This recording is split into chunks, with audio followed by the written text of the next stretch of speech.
Hello प्यारे बच्चों, कैसे हैं आप सब। उम्मीद है आप लोग अच्छे होंगे। इसके पहले वाली जो वीडियो थी उसमें हमने आपको फिजिक्स पार्ट 1 के जितने भी 3 नंबर के इंपॉर्टेंट क्वेश्चन थे वो करा दिए हैं। फिजिक्स पार्ट 1 में इंपॉर्टेंट क्वेश्चन जो 3 नंबर के आते हैं वो डेरिवेशन ही आता है, इसीलिए वो जो क्वेश्चंस हैं वो 5 नंबर में भी पूछे जा सकते हैं। यानी कि जितने भी डेरिवेशन क्वेश्चन है वो 5 नंबर में तो पूछे ही जाते हैं, लेकिन कभी कभी वही क्वेश्चन वो लोग 3 नंबर में भी अरेंज कर देते हैं। तो 3 नंबर के जितने भी फिजिक्स पार्ट 1 यानी कि चैप्टर 1 से लेके 8 तक जितने भी क्वेश्चंस थे जो कि पीवाईक्यू क्वेश्चन थे, जो आए हुए क्वेश्चन थे, वो हमने करा दिए हैं। यानी कि कुल हमने 10 क्वेश्चन आपको फिजिक्स पार्ट 1 से करा दिया है। आज हम आपको अच्छा, अगर आपको उसकी वीडियो देखनी है जो कि हमने फिजिक्स पार्ट 1 की करा रखी है, इंपॉर्टेंट क्वेश्चन 3 नंबर वाले, तो उसकी हमने एक प्लेलिस्ट बना दी है जो कि किस नाम से है 3 number important question physics 3 number important question 2025-26 करके आपकी वो प्लेलिस्ट यूट्यूब पर अवेलेबल है। एक ही वीडियो हमने डाली है, वो थी वीडियो पार्ट 1, जिसमें कि जो कि वीडियो ड्यूरेशन कितनी है 1 घंटे 46 मिनट की वीडियो है। आप वो वीडियो जाके पहले देख लीजिए, फिर आप फिजिक्स पार्ट 2 के जितने भी 3 नंबर के इंपॉर्टेंट क्वेश्चंस है वो देखेंगे। आज की इस वीडियो में फिजिक्स पार्ट 2 की जो इंपॉर्टेंट क्वेश्चन 3 नंबर के वो हम पढ़ाने वाले हैं। और आप जानते हैं कि फिजिक्स पार्ट 2 जो है वो थ्योरी बेस्ड क्वेश्चन ज्यादा आता है 3 नंबर में। क्यों? क्योंकि 5 नंबर में क्वेश्चन वो कैसे अरेंज करेगा, डायरेक्ट डेरिवेशन अरेंज करेगा, और वो डेरिवेशन जो है वो आपका दर्पण सूत्र, प्रिज्म का अपवर्तनांक, लेंस मेकअप फॉर्मूला, हाइजन के अपवर्तन और परावर्तन के सूत्र थे, जो कि हमने 5 नंबर वाले में करा दिए हैं। क्योंकि वो क्वेश्चन 5 नंबर के ही पूछे जाते हैं, 3 नंबर में कभी भी वो क्वेश्चंस नहीं पूछे जाएंगे। ठीक है, तो यहाँ पे जो हम फिजिक्स पार्ट 2 में 3 नंबर वाले क्वेश्चंस कराने वाले हैं, इसमें 90% जो क्वेश्चंस है वो आपके कैसे हैं, थ्योरी बेस्ड क्वेश्चंस है। और थ्योरी बेस्ड क्वेश्चंस कभी भी आप रट नहीं सकते हो, तो यहाँ पे आपको चीजें समझनी होगी। डेरिवेशन 1-2 आएंगे, लेकिन इतने डेरिवेशंस नहीं आएंगे 3 नंबर वाले में जितने आपके 5 नंबर में हमने करा रखे हैं। तो अगर आप 5 नंबर के सभी डेरिवेशंस की वीडियो देखना चाहते हैं तो उसकी भी प्लेलिस्ट हमने बना दी है। किस नाम से? क्लास 12 फिजिक्स इंपॉर्टेंट डेरिवेशन 2025-26 करके वो आपकी प्लेलिस्ट अवेलेबल है। कुल 35 5 नंबर के पूरे फिजिक्स से जितने भी 5 नंबर के 35 इंपॉर्टेंट डेरिवेशन थे या 5 नंबर के लॉन्ग क्वेश्चन थे, वो सब हमने उसमें करा रखे हैं। वहां से आप जाके वो सारी वीडियोस देख लेंगे। और हाँ, अगर आप हमारे चैनल पर नए हैं तो चैनल को सब्सक्राइब करके बेल आइकन को प्रेस कर दीजिए, ताकि और भी इंपॉर्टेंट जो डेरिवेशन क्वेश्चन और केमिस्ट्री के जो क्वेश्चन आने वाले हैं वो आपको मिलती रहे। ज्यादा से ज्यादा वीडियो को कर दीजिए शेयर, फिर हम आपके इंपॉर्टेंट क्वेश्चंस को स्टार्ट करते हैं।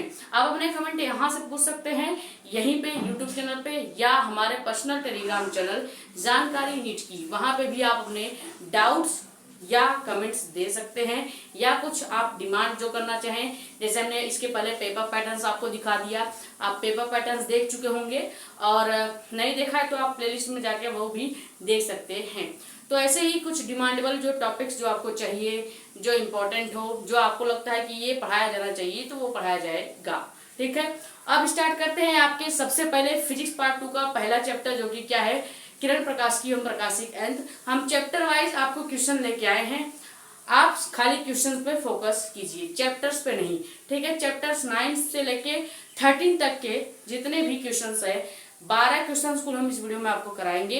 ये आपका पहला क्वेश्चन है, जो कि प्रकाश के अपवर्तन से क्या तात्पर्य है, इसका नियम लिखिए। प्रकाश का अपवर्तन क्या है? परावर्तन से रिलेटेड हमने डेरिवेशन करा रखी है, तो डेरिवेशन से वो क्वेश्चन बन जाता है। लेकिन 3 नंबर में पूछा क्या जाता है, 3 नंबर में आपसे पूछा जाता है कि प्रकाश के अपवर्तन से क्या समझते हैं, इसके नियम या इसके नियम लिखिए। तो ये लिखा हुआ चीजें अभी आपको समझ में आ जाएगी, पहले आप डायग्राम को समझ लीजिए। सबसे पहले हम इसका डायग्राम बनाते हैं उसी डायग्राम से आपको इसकी परिभाषा भी क्लियर हो जाएगी। तो जब प्रकाश का अपवर्तन होता है तो वो एक पारदर्शी माध्यम में होता है। कभी भी कांच में प्रकाश का अपवर्तन नहीं होगा, वो परावर्तन हो जाएगा। पारदर्शी माध्यम हम बनाते हैं। सबसे पहले ये कोई भी हमने क्या ले लिया, एक पारदर्शी माध्यम ले लिया है। इसका नाम भी बता देते हैं, क्या है, पारदर्शी माध्यम। ठीक, पारदर्शी माध्यम। ये जो पारदर्शी माध्यम है यहाँ पे हम एक अभिलंब ड्रॉ करेंगे, ठीक है। ये हमने कोई एक इस पे अभिलंब ड्रॉ कर दिया, ये आपका अभिलंब हो गया। अब इसी अभिलंब से कोई भी जब एक कोई प्रकाश की किरण आती है तो आप जानते हैं कि प्रकाश की किरण जब भी एक माध्यम से दूसरे माध्यम में प्रवेश करती है तो वो अभिलंब से दूर जाती है। तो वही हम यहाँ पे बनाएंगे। ये कोई आपकी क्या है, आपतित किरण है, जो कि क्या आपतित किरण क्या होती है, आई होती है, ठीक। आपतित किरण आपकी हो गई आई। यहाँ पे जो कोण बन जाएगा आपतित किरण और अभिलंब के बीच बनने वाला कोण आपको बताया ही है, आपतन कोण होता है। तो यहाँ पे आपतन कोण आई बन गया, ठीक। अब ये जो किरण है ये सघन माध्यम से, मान लीजिए हमने ये ऊपर कोई क्या मान लिया, सघन माध्यम या कांच ले लिया, नीचे आपका वायु या विरल माध्यम ले लेंगे। तो जब प्रकाश की किरण सघन माध्यम से विरल माध्यम में प्रवेश करती है, अब ये इसको जाना तो कैसे चाहिए था, एकदम सीधे निकलना चाहिए था, ठीक है, एकदम सीधे निकलना चाहिए था, क्योंकि लाइट की जो गुण है वो यह है कि वो सीधे चली जानी चाहिए। लेकिन पारदर्शी माध्यम से या सघन माध्यम से विरल माध्यम में जाने के कारण ये जो प्रकाश की किरण है इस अभिलंब से दूर हटेगी, यानी कि ये जो किरण है वो ऐसे चले जाएगी, ठीक। जाना इसको ऐसे चाहिए था लेकिन वो ऐसे चली जा रही है। तो ये आपका क्या हो गया, डायग्राम हो गया। यही आपका प्रकाश का परावर्तन प्रकाश का अपवर्तन है। प्रकाश का अपवर्तन क्या है कि हम पहले जो जो डायग्राम में है वो लिख लेते हैं। ये आपकी क्या है, आपतित किरण, ठीक। ये आपका आपतित किरण हो गया। और यही किरण जब अभिलंब से दूर हटती है यानी अपवर्तित हो जाती है, अपवर्तन हो रहा है, यानी कि जैसे ही कोई भी प्रकाश की किरण आई जब पारदर्शी माध्यम से टकराती है तो सघन से विरल में जाने पर क्या होता है कि प्रकाश अभिलंब से दूर हटती है। जाना प्रकाश को सीधा चाहिए था लेकिन ये अभिलंब से दूर हटेगी, और यही जो घटना है वो प्रकाश का अपवर्तन कहलाएगा। यहाँ पे अभिलंब और अपवर्तित किरण के बीच बनने वाला कोण आर होता है, ठीक है। अब ये आपका आपतित किरण है, आने वाली किरण, ये परावर्तित होकर नीचे जा रही है तो अभिलंब परावर्तित किरण के बीच बनने वाला कोण परावर्तन कोण आर होता है। यहाँ तक आपको चीजें क्लियर हैं। ये आपका सघन माध्यम क्या है, कांच है, जो कि क्या हो जाएगा N1 हमने मान लिया है, और नीचे आपका वायु है, इसको हम N2 माध्यम मान लेते हैं, ठीक है। ये आपका क्या हो गया, अपवर्तन हो गया, किसका, प्रकाश का अपवर्तन। डायग्राम से हमने आपको समझा दिया। अब हम यही आपको डिफिनीशन में लिख के बताएंगे। डिफिनीशन क्या है इसका, कि जब प्रकाश एक पारदर्शी माध्यम से, वही चीजें हैं जो हमने डायग्राम में आपको समझा दी, क्योंकि डायग्राम से चीजें ज्यादा क्लियर होती है और ज्यादा याद रहती हैं। तो ये डायग्राम पहले आप अच्छे से यहाँ तक स्क्रीनशॉट कीजिए, फिर हम आपको यहाँ से समझाते हैं कि इसका डिफिनीशन या फिर डिफिनीशन समझा ही देते हैं कि जब प्रकाश एक पारदर्शी माध्यम से दूसरे पारदर्शी माध्यम में, पहला पारदर्शी माध्यम क्या है, सघन माध्यम कांच, और ये जब प्रकाश सघन माध्यम से विरल माध्यम में या दूसरे पारदर्शी माध्यम में प्रवेश करता है तो ये अपने मार्ग से, देखिए यहाँ पे जाना चाहिए था, ये इसका मार्ग है जो हमने डॉट डॉट बनाया है, लेकिन ये अपने मार्ग से थोड़ा सा विचलित हो जाता है, और यही जो प्रकाश की विचलित होने की घटना है, यही घटना प्रकाश का अपवर्तन कहलाता है। तो यहाँ से इस डायग्राम से आपको प्रकाश का अपवर्तन बहुत ही अच्छे से क्लियर हो गया होगा, ठीक है। ये आपका प्रकाश का अपवर्तन क्लियर हुआ। अब हम देखेंगे प्रकाश के अपवर्तन संबंधित दोनों नियम, जिसमें से सेकंड नियम जो है वो आपका कभी कभी 2 नंबर में भी पूछ लिया जाता है। कैसे, कि स्नेल का नियम क्या है, क्योंकि प्रकाश के अपवर्तन का सेकंड नियम को स्नेल का नियम भी कहा जाता है। तो ये क्वेश्चन भी आप याद कर लीजिए कि स्नेल का नियम क्या होता है। तो ये द्वितीय नियम बहुत ज्यादा इंपॉर्टेंट हो जाता है as compare to 3 number question, as compare to 2 number question, ठीक। तो सबसे पहले प्रथम नियम को समझते हैं। पहला नियम इनका क्या है कि प्रकाश के अपवर्तन का पहला नियम यह कहता है कि आपतित किरण और अपवर्तित किरण, आपतित किरण क्या है, ये आने वाली जो किरण आपतित किरण है, ये आपकी जो परावर्तित या कह सकते हैं अपवर्तित होकर जाने वाली किरण है, ठीक। आपतित किरण, अपवर्तित किरण और अभिलंब, ठीक है, ये वाली किरण और ये वाली किरण, और इससे जो वापस जाएगी वो किरण, तीनों किरणें कहाँ पे मिल रही हैं? तीनों किरणें एक ही तल में देखिए यहाँ पे मिल रहा है, और ये जहां पे मिलती है वो आपका आपतन कोण होता है, ठीक है। यहाँ पे आके ये किरणें मिलती है, आपतित किरण और उसके बाद क्या, अपवर्तित किरण और आपका अभिलंब, तीनों एक ही तल पे मिलती है, और ये जहां पे मिलती हैं वो आपका आपतन बिंदु या आपतन कोण कहलाता है। ये इनका प्रकाश के अपवर्तन का प्रथम नियम है। अब देखते हैं मोस्ट इंपॉर्टेंट नियम, जो कि क्या है, स्नेल का नियम, या इसी को प्रकाश के अपवर्तन का द्वितीय नियम भी कहा जाता है।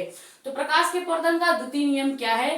किन्हीं दो माध्यमों के लिए एक निश्चित तरंगदैर्घ्य अथवा एक रंग, चाहे कोई निश्चित तरंगदैर्घ्य आप ले लीजिए या कोई एक रंग की प्रकाश की बात की जा रही है, जब कोई एक रंग की प्रकाश का आपतन कोण आई की ज्या, आई की ज्या का मतलब क्या है, आपतन कोण आई है, और ज्या मतलब आपको बताया ही गया है कि साइन जहां भी आ जाए, साइन थीटा, ठीक, साइन थीटा को ही क्या कहा जाता है, यहाँ पे लिख भी देते हैं कि साइन थीटा को ही ज्या कहा जाता है। अब चूंकि आपतन कोण की ज्या है तो साइन आई, साइन आई क्या हो जाएगी, आपतन कोण की ज्या बटे आपका क्या है, तथा अपवर्तन कोण की ज्या का अनुपात नियत होता है।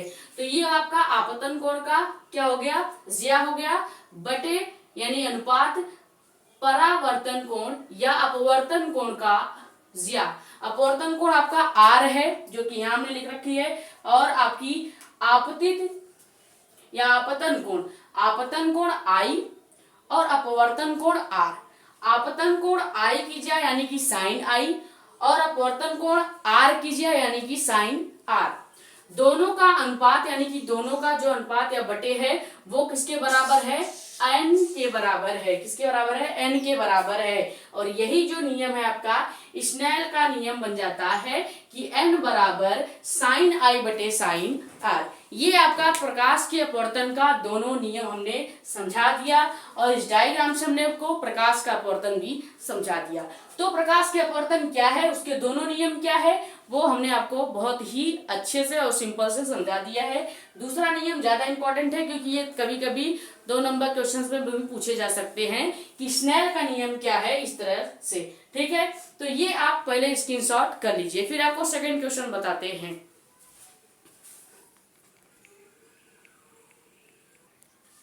तो अब बात करते हैं कि आपके सेकंड नंबर क्वेश्चन क्या है। सेकंड क्वेश्चन क्या है कि प्रकाश तंतु क्या होते हैं, यानी कि प्रकाश तंतु के बारे में आपको बताना है, लेकिन ऐसे नहीं बताना है, पहले आपको इसका किरण आरेख बनाना पड़ेगा। किरण आरेख की सहायता से इसके द्वारा प्रकाश संचरण की विधि भी समझाइए, यानी आपको पूरा इसका किरण आरेख बनाना पड़ेगा, डिफिनीशन देना पड़ेगा, संरचना और कार्यविधि भी बनानी पड़ेगी या लिखनी पड़ेगी। तो सबसे पहले प्रकाश तंतु को इस डायग्राम के माध्यम से समझते हैं। ये डायग्राम जो है वो आपका क्या है, प्रकाश तंतु का डायग्राम है। ये आपका कोई माध्यम बताने के लिए एक कॉइल बनाया गया है जो कि N1 और N2 है, कोई 2 माध्यम है N1 और N2। ये प्रकाश तंतु का डायग्राम है। प्रकाश तंतु को आप कैसे समझ सकते हैं कि जैसे आप कोई शादी विवाह में जो आपका पतला रॉड वाला जो लाइट आती है चमकीली, जिसमें लाइट एक जगह से जाती है, लेकिन जब वो दूसरे जगह से उसी रफ्तार से या तेजी से निकलता है, तो उसी रफ्तार या तेजी से निकलने के कारण वो जो व्हाइट कलर वाली ट्यूब होती है वो पूरा व्हाइट दिखाई देती है, या अगर वो ब्लू हो या रेड हो तो पूरा रेड क्यों दिखाई देता है, क्योंकि प्रकाश एक दिशा से ऐसे घुसती है और फिर वो अब यहाँ पे जब टकराएगी तो इधर से दूसरे रॉड होने के कारण या दूसरी रॉड की लेयर होने के कारण वो प्रकाश बाहर तो जा पाएगी नहीं, तो वो प्रकाश फिर से अंदर जाएगी और वहां से टकराएगी, फिर ऊपर जाएगी, फिर टकराएगी, फिर ऊपर जाएगी और लास्ट में बाहर उसी रफ्तार के साथ वही प्रकाश जो जिस रफ्तार से यहाँ पे अंदर गई है, यानी म्यू बराबर 1.7 जो कि स्क्रोड का अपवर्तनांक है, यानी कि जो एक जैसे मान लो ये कोई आपका ट्यूबलाइट है। ट्यूबलाइट आप अच्छे से समझ सकते हैं कि ट्यूबलाइट में ये चीजें देखने को मिलती है।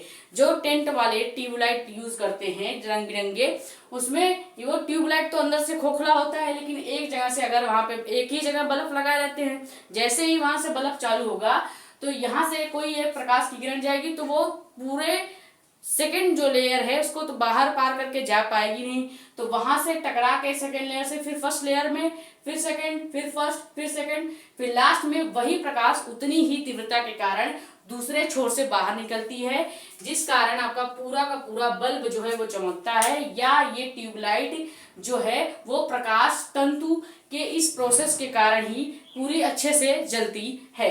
तो ये आप ट्यूबलाइट को लेकर समझ सकते हैं।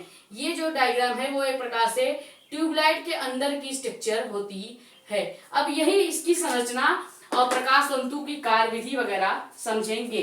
तो इस डायग्राम में सबसे पहले ऊपर की जो लेयर है इसको क्लेडिंग कहा जाता है। क्लेडिंग को या क्लेडिंग का जो अपवर्तनांक है इसको हम मान लेंगे N2 बराबर 1.5। क्लेडिंग जो है ये आपका लेयर है, जो टेढ़ी मेढ़ी आपको लेयर दिखाई दे रही है इसको ही क्लेडिंग नाम दिया गया है। तो ये आपका क्लेडिंग है। ये पूरा डायग्राम क्या है, प्रकाश तंतु है। ठीक है, यहाँ से कोई एक किरण गई जो कि ट्यूबलाइट के सेकेंड वाले लेयर से टकराएगी, क्योंकि बाहर तो जा पाएगी नहीं प्रकाश, तो सेकेंड लेयर के टकराने के बाद फिर से वापस आएगी और ऐसे टकराते हुए लास्ट में वही प्रकाश उसी तीव्रता के साथ या उसी तेज के साथ बाहर निकल जाएगी। ये आपका प्रकाश तंतु का डायग्राम हो गया। अब समझते हैं कि प्रकाश तंतु किस पर आधारित होता है। तो प्रकाश तंतु पूर्ण आंतरिक परावर्तन। अब इसके बाद जो थर्ड क्वेश्चन है वो पूर्ण आंतरिक परावर्तन ही है, तो वहां पे आपको पूर्ण आंतरिक परावर्तन भी क्लियर हो जाएगा। तो यहाँ पे जो प्रकाश तंतु है वो पूर्ण आंतरिक परावर्तन के नियम पर काम करता है। और पूर्ण आंतरिक परावर्तन क्या होता है अब इसके बाद समझाएंगे। ठीक, तो पूर्ण आंतरिक परावर्तन पर आधारित होता है क्या, आपका प्रकाश तंतु। एक ऐसी युक्ति है, यानी प्रकाश तंतु पूर्ण आंतरिक परावर्तन पर आधारित एक ऐसी युक्ति है जिसकी सहायता से प्रकाश सिग्नल को, प्रकाश जैसे कि रेड लाइट आपको कहीं भी दिखती है तो जल्दी से आप उसे कैच कर लेते हैं, तो उसी तरह से प्रकाश सिग्नल को उसी तीव्रता से भेजेगी या उसी तीव्रता के साथ सीधे, चाहे सीधे निकाल दे उस प्रकाश को या टेढ़े मेढ़े उसी मार्ग से कुछ दूरी तक भेज सकती है या लंबी दूरी तक ले जाया जा सकता है। ये चीज आपकी, ये प्रोसेस जो है वही प्रकाश तंतु का प्रक्रिया है। ठीक, अब यहाँ पे हम प्रकाश तंतु की जो संरचना बनाए हैं उसी के बारे में लिखा भी गया है कि प्रकाश तंतु की संरचना एक लंबी लचीली पाइप की जैसी होती है। ये कोई एक लंबी लचीली पाइप है। ठीक है, इसके मध्य भाग को, इसका जो ये मध्य का भाग जो पोपला या खाली होता है, जो एक पाइप की तरह, जैसे कि खाली बेलन आप ले लीजिए, खोखला बेलन, उसके अंदर का जो पार्ट है उसको क्रोड कहा जाएगा। ठीक, तो ये जो लचीली पाइप है इसके मध्य भाग को या इसके अंदर के पार्ट को क्रोड कहेंगे। ठीक है, इसके मध्य भाग को क्रोड कहते हैं, जिसका अपवर्तनांक यानी इस क्रोड का अपवर्तनांक μ1 बराबर 1.7 है। ये आपको रचना में लिखनी पड़ेगी, किसके, प्रकाश तंतु के रचना में। यहां तक हमने बताया कि प्रकाश तंतु क्या है, उसका कार्य क्या है कि सिग्नल की तरह वो कार्य करता है। फिर अब हमने बताया कि उसका संरचना क्या है, तो संरचना में आपको ये चीजें लिखनी है, तथा बाहर भाग को या इसकी जो बाहरी भाग है इसको क्लेडिंग कहते हैं, पहले ही हमने बता दिया, और इसका अपवर्तनांक क्या है 1.5 होता है। तो प्रकाश तंतु क्या है, संरचना क्या है, यहां तक आप स्क्रीनशॉट कीजिए, उसका डायग्राम भी आप स्क्रीनशॉट कर लीजिए। फिर हम बताएंगे कि प्रकाश तंतु की कार्य विधि क्या होती है, यानी कि यही जो प्रोसेस है इसी प्रोसेस के बारे में हम लिखेंगे। तो यहाँ तक पहले स्क्रीनशॉट कीजिए, फिर हम पूरा इरेज करके आपको खाली कार्य विधि बताएंगे। ठीक है, तो अब बात करते हैं कि प्रकाश तंतु की कार्य विधि क्या है। कार्य विधि जो कि हमने इसमें आपको समझा दी है वही आपको लिख के भी दिखा देते हैं कि कार्य विधि होती क्या है। समझाने पे आपको ज्यादा देर तक समझ में तो आएगी नहीं, थोड़ी देर बाद आप भूल जाएंगी। तो लिखी हुई चीजें आप अगर एक बार दो बार पढ़ लेते हैं तो आपको अच्छे से क्लियर भी हो जाता है और उसके बाद वो आपको याद भी हो जाती है। तो कार्य विधि की बात करें तो जो हमने समझाया डायग्राम में वही चीजें लिखनी है कि जब प्रकाश क्या कर रहा है, एक तंतु के सिरे से, ये कोई एक तंतु के सिरे से छोटे कोण पे टकरा रहा है। जैसे ही प्रकाश गया कोई एक तंतु के सिरे से, इस छोटे कोण पर जहां पे ये टकरा रहा है, ये मान लीजिए कोई एक छोटा कोण है, ठीक है। इस छोटे कोण पर जैसे ही आपतित होता है तो वह तंतु के अंदर से गुजरने लगता है, और वैसे ही क्या होगा, पूरे तंतु के अंदर से गुजरने लगता है। इस तंतु और ये जो पूरा तंतु है और इस क्लेडिंग की बात करें, यानी उसका ऊपर वाला लेयर, ये तंतु और पूरा क्लेडिंग जो है, इसके अंदर अंतरा पृष्ठ के बार बार, ये जो इसका अंतर का या अंदर का पृष्ठ है, उसमें बार बार क्या हो रहा है, प्रकाश का पूर्ण आंतरिक परावर्तन हो रहा है। यानी कि पूर्ण आंतरिक परावर्तन इस तंतु और क्लेडिंग के बीच हो रहा है, ठीक। पूर्ण आंतरिक परावर्तन होता है, जिसके कारण प्रकाश अंत में क्या होता है, दूसरे सिरे से जितने तीव्रता के साथ पहले सिरे से घुसा हुआ है, उसी तीव्रता के साथ दूसरे सिरे से प्रकाश बाहर निकल जाती है, ठीक है। ये आपकी क्या हो जाएगी, प्रकाश तंतु की जो क्रिया विधि है वो भी हमने आपको बता दिया। तो यहां तक आप स्क्रीनशॉट कर लीजिए, फिर क्वेश्चन नंबर 3 आपको बताते हैं।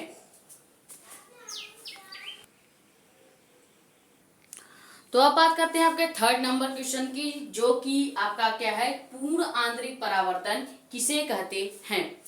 ये अगर खाली इतना पूछ लिया जाए कि पूर्ण आंतरिक परावर्तन किसे कहते हैं, तो ये यूपी बोर्ड पेपर पैटर्न का 1 नंबर का क्वेश्चन बनेगा, ठीक है, 1 नंबर का क्वेश्चन। अगर इन्होंने थोड़ा सा इसमें और भी कुछ ऐड कर दिया, जैसे कि पूर्ण आंतरिक परावर्तन के लिए आवश्यक शर्तें, जो कि यहाँ पे हमने लिख रखी है, ये भी बताइए, तो ये आपका क्वेश्चन कितने नंबर का हो जाता है, 3 नंबर का। इसमें और कुछ अगर 2 क्वेश्चन ऐड कर दिया, 2 क्वेश्चन मिला के 1 क्वेश्चन बना दिया, तो यही क्वेश्चन 5 नंबर का हो जाता है। यानी इसी तरह का आपका पेपर पैटर्न ही होता है कि खाली अगर पूर्ण आंतरिक परावर्तन पूछेगा तो 1 नंबर क्वेश्चन, कुछ और ऐड कर दिया 2 नंबर का, और कुछ ऐड कर दिया 3 नंबर का। सबसे पहले पूर्ण आंतरिक परावर्तन जो है उसको प्रोसेस को समझने के लिए हम ये 3 स्टेप्स फॉलो करेंगे। 3 स्टेप्स यानी कि पहले तो हम डायग्राम से समझेंगे, क्योंकि फिजिक्स हो चाहे केमिस्ट्री या कुछ भी हो या आपका बायोलॉजी हो, डायग्राम बेस पे आपको चीजें ज्यादा क्लियर होती है। अब चूंकि हमारे पास स्मार्ट बोर्ड तो है नहीं, तो हम क्या करेंगे, अपना डायग्राम बनाएंगे, वरना आपको 3D बेस पे भी समझा देते, क्योंकि 3D बेस पे और ज्यादा क्लियर हो जाता। अब आप समझते हैं भैया गरीब आदमी है, समझा करो, तो ये आप क्या करेंगे कि 3D बेस पे नहीं समझा सकते, तो डायग्राम बेस पे आपको समझा देते हैं पूर्ण आंतरिक परावर्तन क्या है। तो सबसे पहला स्टेप क्या है कि हम क्या करेंगे, यहाँ पे हमने एक अभिलंब ड्रॉ कर दिया है। अब यहाँ से हम कोई भी एक आपतित किरण आई लेके आएंगे, लेकिन ध्यान रहे पहले हम आपतित किरण आई की दूरी बहुत कम रखेंगे, फिर आई की दूरी बढ़ाएंगे और लास्ट में आई की दूरी बहुत ज्यादा बढ़ा देंगे। यानी जो आपका आपतित किरण है आई, इसकी दूरी हमें बस बढ़ाती जानी है। जैसे जैसे हम दूरी बढ़ाएंगे वैसे वैसे ये अभिलंब से और दूर होता जाएगा। जैसे पहले हमने ये आपतन कोण या कर सकते हैं आई जो यहाँ पे बनेगा, ये जो आपतित किरण के कारण आपतन कोण आई बनेगा, ये जैसे ही दूसरे माध्यम से यानी सघन माध्यम से कोई भी जब प्रकाश किरण विरल माध्यम प्रवेश करेगी तो अभिलंब से दूर जाएगी। तो यहाँ पे इसको जाना कैसे चाहिए था, इस प्रकाश को इस तरह से सीधे चला जाना चाहिए था, ठीक है। लेकिन ये प्रकाश क्या होगा, सीधे न जाकर अभिलंब की ओर या अभिलंब से दूर थोड़ा सा क्या होगी, विचलित हो जाएगी। तो ये प्रकाश ऐसे सीधे जाना चाहिए था, लेकिन ये थोड़ा सा विचलित होगी, और ये आपका क्या हमने बता ही दिया, आपका ये अपवर्तित किरण है। ये क्या है, अपवर्तित किरण, ठीक। बार बार नहीं बताएंगे कि आपका ये कौन सा किरण है, एक बार बता दिया अपवर्तित किरण है, ठीक है। तो ये आपका अपवर्तित किरण, पहले स्टेप में क्या होगा कि हम इस अपवर्तित किरण या इसके बीच बनने वाला कोण आई का जो दूरी है वो बहुत कम रखेंगे, और जब इसको पहले माध्यम से दूसरे माध्यम में ले जाया जाएगा तो ये थोड़ा सा अभिलंब से दूर हटेगा। यानी कि इस वाले लाइन के जो एक्स अक्ष वाली लाइन है, इस एक्स अक्ष वाली लाइन से थोड़ा सा नीचे रहेगा फर्स्ट स्टेप में, ये जो अपवर्तित किरण होगी, ठीक। अपवर्तित किरण अपवर्तन के बाद या कह सकते हैं कि पारदर्शी माध्यम से जब ये परावर्तित होती है तो परावर्तन के बाद ये एक्स अक्ष से थोड़ा सा नीचे रहेगी फर्स्ट स्टेप में। फिर हम क्या करेंगे, जब सेकंड स्टेप में जाएंगे यानी जैसे ही हम स्फुर आंतरिक परावर्तन की दूरी थोड़ा सा और बढ़ा दिए, यानी ये जो किरण आ रही थी पहले अभिलंब से थोड़े से पास में से आ रही थी, अब अगर हम इसको अभिलंब से और दूर से ले आए तो ये जो कोण बनने वाला आई है और बड़ा बनेगा। और इस बार ये जो सेकेंड स्टेप में जब ये किरण अपवर्तित किरण सघन माध्यम से विरल माध्यम में आएगी तो इसको सीधे जाना चाहिए था, सभी किरणें प्रकाश की ऐसे ही जानी चाहिए सीधे, लेकिन आप जानते हैं कि ये अपने अभिलंब से दूर हटेगी, यानी कि जो लाइन जिसपे इसको जाना है उस पे न जाके ये क्या करेगी, अभिलंब से दूर हटेगी। लेकिन इस बार ये अभिलंब से इतना दूर हट जाएगी कि ये एकदम एक्स अक्ष के बराबर ही आ जाएगी, यानी कि ये है आपका किरण और ये एकदम, इसको रेड से ही बनाते हैं ताकि आपको क्लियर हो जाए, ठीक है। ये एकदम क्या हो जाएगी, अभिलंब के ही बराबर आ जाएगी। देखिए ये आपका 90 डिग्री का यहाँ पे क्या बना देगी, कोण बना देगी। और ये सिचुएशन जब यहाँ पे 90 डिग्री का क्या बन जाए, कोण बन जाए, तो इस कोण को क्या नाम दिया जाता है, इस कोण को नाम दिया जाएगा क्रांतिक कोण, क्रांतिक कोण, ठीक। ये कोण क्रांतिक कोण C कहलाएगी, यानी कि जब आपतित किरण को हमने इस एंगल से ले आया कि वो अपने अभिलंब से दूर हटेगी, लेकिन इस बार वो इतना दूर हटेगी या इतना ज्यादा दूर हो जाएगी कि वो एक्स अक्ष के बिल्कुल, देखिए आपका क्या है, ये वाला आपका एक्स अक्ष हमने ब्लैक से बना रखा है, ये एक्स अक्ष के बिल्कुल सीधे ही आ जाती है। तो यहाँ पे 90 डिग्री का कोण बन जाएगा। देखिए अभिलंब से ये जो आप परावर्तित किरण का कोण है ये 90 डिग्री का बन जा रहा है, तो इसी कोण को हम क्या करेंगे, क्रांतिक कोण कहेंगे।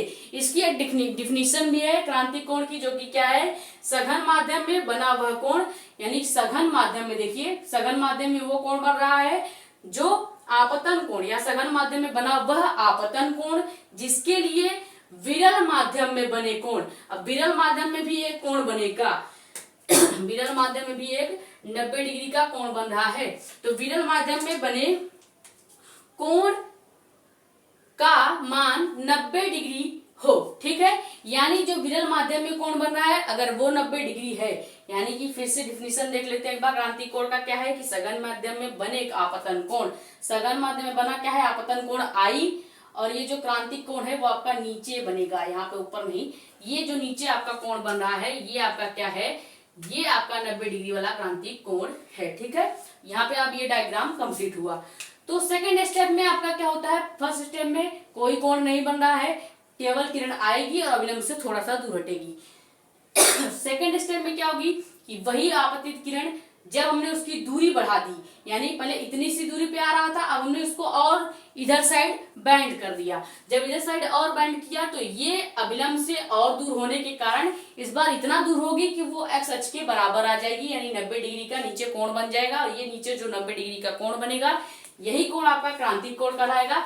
इसकी एक डिफिनीशन भी हो जाएगी क्रांतिक कोण की, जो कि क्या है कि सघन माध्यम में बना कोण या बना वह आपतन कोण, आपतन कोण क्या है, I, जो कि सघन माध्यम में बन रहा है, जिसके लिए विरल माध्यम में जो ये 90 डिग्री का कोण बन रहा है, विरल माध्यम में बने कोण का मान 90 डिग्री हो जाए, और वही कोण क्या कहलाती है, क्रांतिक कोण कहलाती है।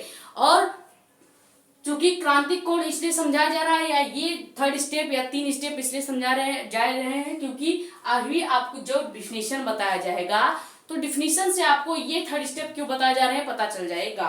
अब थर्ड स्टेप में देखते हैं कि हम जो ये आपतन कोण I है इसकी दूरी और ज्यादा बढ़ा देते हैं, यानी अगर इस आपतन कोण I की दूरी बहुत ज्यादा बढ़ा दी जाए तो ये अभिलंब यानी कि सघन माध्यम से विरल माध्यम में न जाने के बजाय क्या होगा, अपने ही मार्ग पर ऊपर की साइड परावर्तित हो जाएगी, ठीक है। यानी कि जो यहाँ पे आपतन कोण या सॉरी अपवर्तित कोण या आपतन कोण I बन रहा है, और जो यह आपतित किरण आ रही है I, ठीक, ये आपतित किरण आ रही है आपकी, आपतित किरण इस बार हमने इसका कोण इतना ज्यादा आपतन कोण की मान को बढ़ा दिया है कि ये नीचे विरल माध्यम में जाएगा ही नहीं, क्योंकि देखो फर्स्ट स्टेप में नीचे गया, सेकेंड स्टेप में नीचे न जाकर एकदम एक्स अक्ष के समांतर आ गया, अब थर्ड स्टेप में ये एक्स अक्ष के, यानी ये एक्स अक्ष है थर्ड स्टेप में ये अपवर्तित या आपतित किरण एक्स अक्ष के समांतर से भी ऊपर चला जाएगा। ठीक है, क्यों? क्योंकि हमने पहले दूरी इतनी रखी, अब हमने दूरी बढ़ाया तो ये इसके समांतर आ गया, और दूरी बढ़ा दी तो ये ऊपर चला गया। ये आपका थर्ड स्टेप प्रोसेस है, जो कि क्या है, पूर्ण आंतरिक परावर्तन का प्रोसेस है। ठीक है, यहाँ पे देखा जाए तो ये आपका सघन और विरल माध्यम हो जाता है, ये आपकी आपतित किरण है। तो यही आपका क्या है, पूर्ण आंतरिक परावर्तन की प्रोसेस है। अब इसी को हम डिफिनीशन से समझ लेते हैं कि जब सघन माध्यम में बने आपतन कोण, सघन माध्यम में ये कोई आपतन कोण आई बन रहा है, आपतन कोण का मान, ये सेकंड स्टेप मोस्ट इंपॉर्टेंट है, यही आपका पूर्ण आंतरिक परावर्तन को प्रदर्शित कर रहा है।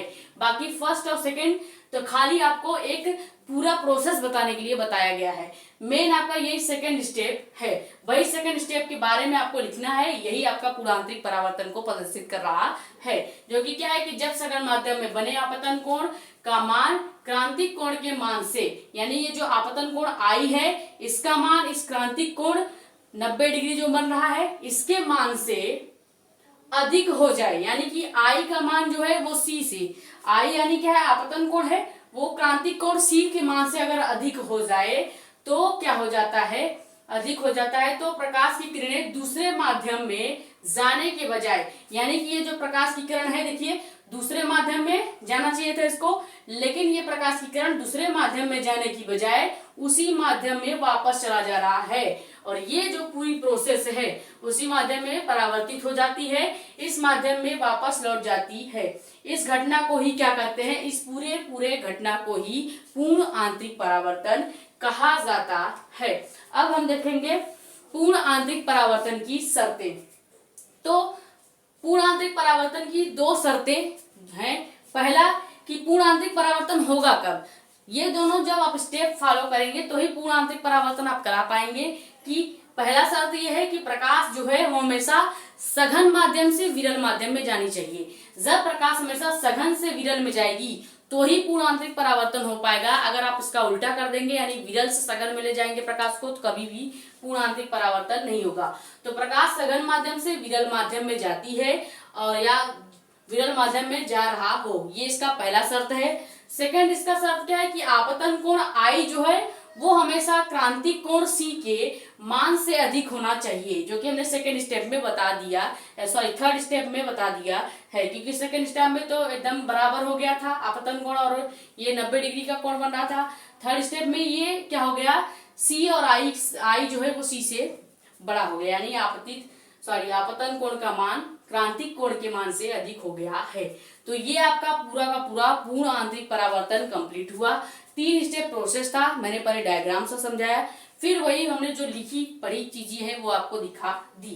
ठीक है, तो ये आपका लास्ट में जो रेड से लिखा हुआ है ये क्रांतिक कोण की डिफिनीशन है, ये भी आप नोट कर लीजिए। तो ये पूरा आप यहाँ तक स्क्रीनशॉट कर लीजिए। फिर आपको 4 नंबर क्वेश्चन बताते हैं।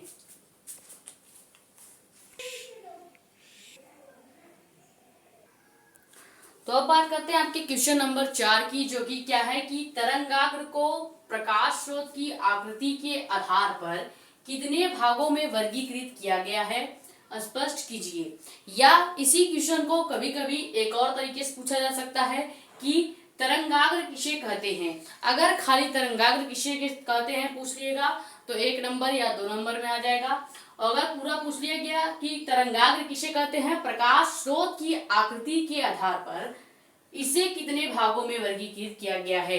अब ये 2 क्वेश्चंस अरेंज किए गए हैं, यानी कि ये जो क्वेश्चन है वो प्रीवियस ईयर का पीवाईक्यू है। वैसे तो हमने सारे पीवाईक्यू ही करा रहे हैं, क्यों, क्योंकि ये देखिए जो 2 क्वेश्चन आने का मतलब ये है कि एक जो क्वेश्चन है वो 2023 में ये क्वेश्चन पूछा गया है कि तरंगाग्र क्या है, और एक क्वेश्चन आपका 2024 या उसके पहले पूछा गया क्वेश्चन है। ठीक है, तो तरंगाग्र क्या है, इसे प्रकाश स्रोत की आकृति के आधार पर एक्सप्लेन करना है। यही आपका जो क्वेश्चन है 3 नंबर का क्वेश्चन है, और ये बहुत ही इंपॉर्टेंट है क्योंकि पूरा का पूरा थ्योरी बेस ही क्वेश्चन आपको सेकंड पार्ट में देखने को मिल रहा है। तो देखा जाए तो तरंगाग्र सबसे पहले समझते हैं कि आखिर तरंगाग्र होता क्या है। तो तरंगाग्र किसे कहते हैं, तरंगाग्र जो होता है तरंगों के आगे की ज्यामितीय आकृति को ही तरंगाग्र कहते हैं। ये इसका डिफिनेशन हुआ। अब हम पहले आपको दिखाते हैं कि तरंगाग्र की आकृति या तरंगाग्र की ज्यामिति कैसे होती है। तो जैसे किसी भी बिंदु से जब तरंगे निकलती हैं तो एक ज्यामितीय संरचना बन जाती है। ये एक ज्यामितीय संरचना बनती है और इसके आगे की तरंगों के आगे की जो ज्यामितीय आकृति बन रही है, यही ज्यामितीय आकृति को ही क्या कहेंगे, तरंगाग्र कहते हैं। ठीक है, यही ज्यामितीय आकृति आपकी तरंगाग्र कहलाती है। अब देखते हैं कि तरंगाग्र कितने प्रकार के होते हैं, किसके आधार पर, प्रकाश स्रोत की आकृति के आधार पर। ठीक है, प्रकाश स्रोत की आकृति के आधार पर तरंगाग्र जो है वो 3 प्रकार के होते हैं। पहला आपका है गोलीय तरंगाग्र। गोलीय तरंगाग्र का मतलब क्या है कि जो तरंगे हैं वो किसी एक बिंदु से, एक पॉइंट से निकलेंगी और गोलाई में फैल जाएंगी। ठीक है, तो यदि प्रकाश स्रोत गोलाकार होता हो तो उससे निकलने वाली तरंगों की ज्यामितीय आकृति गोलाकार होगी और इसी आकृति को ही क्या कहेंगे, गोलीय तरंगाग्र कहते हैं।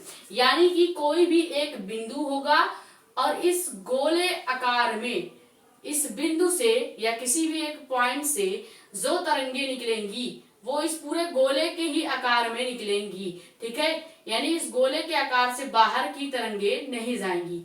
तो यही जो तरंगाग्र निकलने की या ये जो तरंगाग्र का डायग्राम है, यही आपका क्या है, गोलीय तरंगाग्र को प्रदर्शित करता है। तो ये गोलीय तरंगाग्र का डायग्राम है। फिर बात करते हैं बेलनाकार तरंगाग्र क्या होता है। बेलनाकार तरंगाग्र यदि प्रकाश स्रोत रेखीय स्लेट हो, रेखीय हो यानी कि एक सिलेंडर के जैसा हो या बेलनाकार हो या उसी कहेंगे स्लेट हो, तो स्रोत से या प्रकाश स्रोत से निकलने वाली तरंगों की ज्यामितीय आकृति बेलनाकार होती है और इसे ही बेलनाकार तरंगाग्र कहते हैं। इसका भी डायग्राम यही बना देते हैं। जैसे कि कोई भी एक इस तरह से बेलनाकार आकृति आपको देखने को मिली, ये आपका क्या हो गया, एक बेलनाकार आकृति आपको देखने को मिल रही है। ठीक है, ये कोई एक बेलन हो गया या इसी कहेंगे रेखीय स्लेट हो गया, रेखीय स्लेट हो गया। अब यहाँ पे कोई भी तरंगाग्र जो है वो अगर निकल रही है तो वो इसी बेलन के अंदर ही पूरी तरह से फैली हुई आपको नजर आएगी। ठीक है, इस बेलन में पूरी तरह से फैली हुई नजर आएगी। ये जो तरंगाग्र बनने की प्रक्रिया है ये आपका बेलनाकार तरंगाग्र कहलाती है। बात करते हैं सबसे आखिरी तरंगाग्र की, जो कि क्या है, समतल तरंगाग्र। समतल तरंगाग्र क्या होती है, स्रोत से दूरी अधिक होने के साथ साथ जैसे जैसे कोई भी प्रकाश जो है, जैसे आप इसका एग्जांपल क्या ले सकते हैं, टार्च ले सकते हैं। टार्च नहीं, एक प्रकाश से आप ले सकते हैं कि जब प्रकाश किसी भी स्रोत से बढ़ता है तो पहले वो फैले हुए यानी कि बहुत दूर दूर तक फैलेगा, लेकिन आगे जाके उसकी प्रकाश एक लेयर बना लेती है, एक समतल लेयर बना लेती है टार्च के जैसा। जैसे कि ये यहाँ पे आप टार्च देखिए, ये आपका इस तरह से टार्च होता है। ठीक है, ये आपका टार्च हो गया।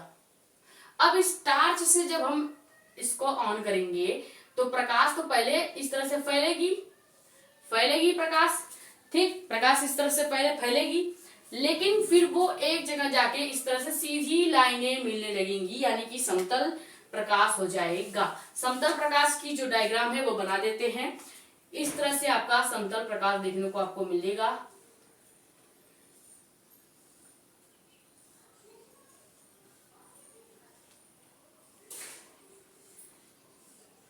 अब इससे जो प्रकाश की किरणें निकलेंगी वो कैसे निकलेंगी, एक तरह से पूरी तरह समतल तरंगे निकलेंगी।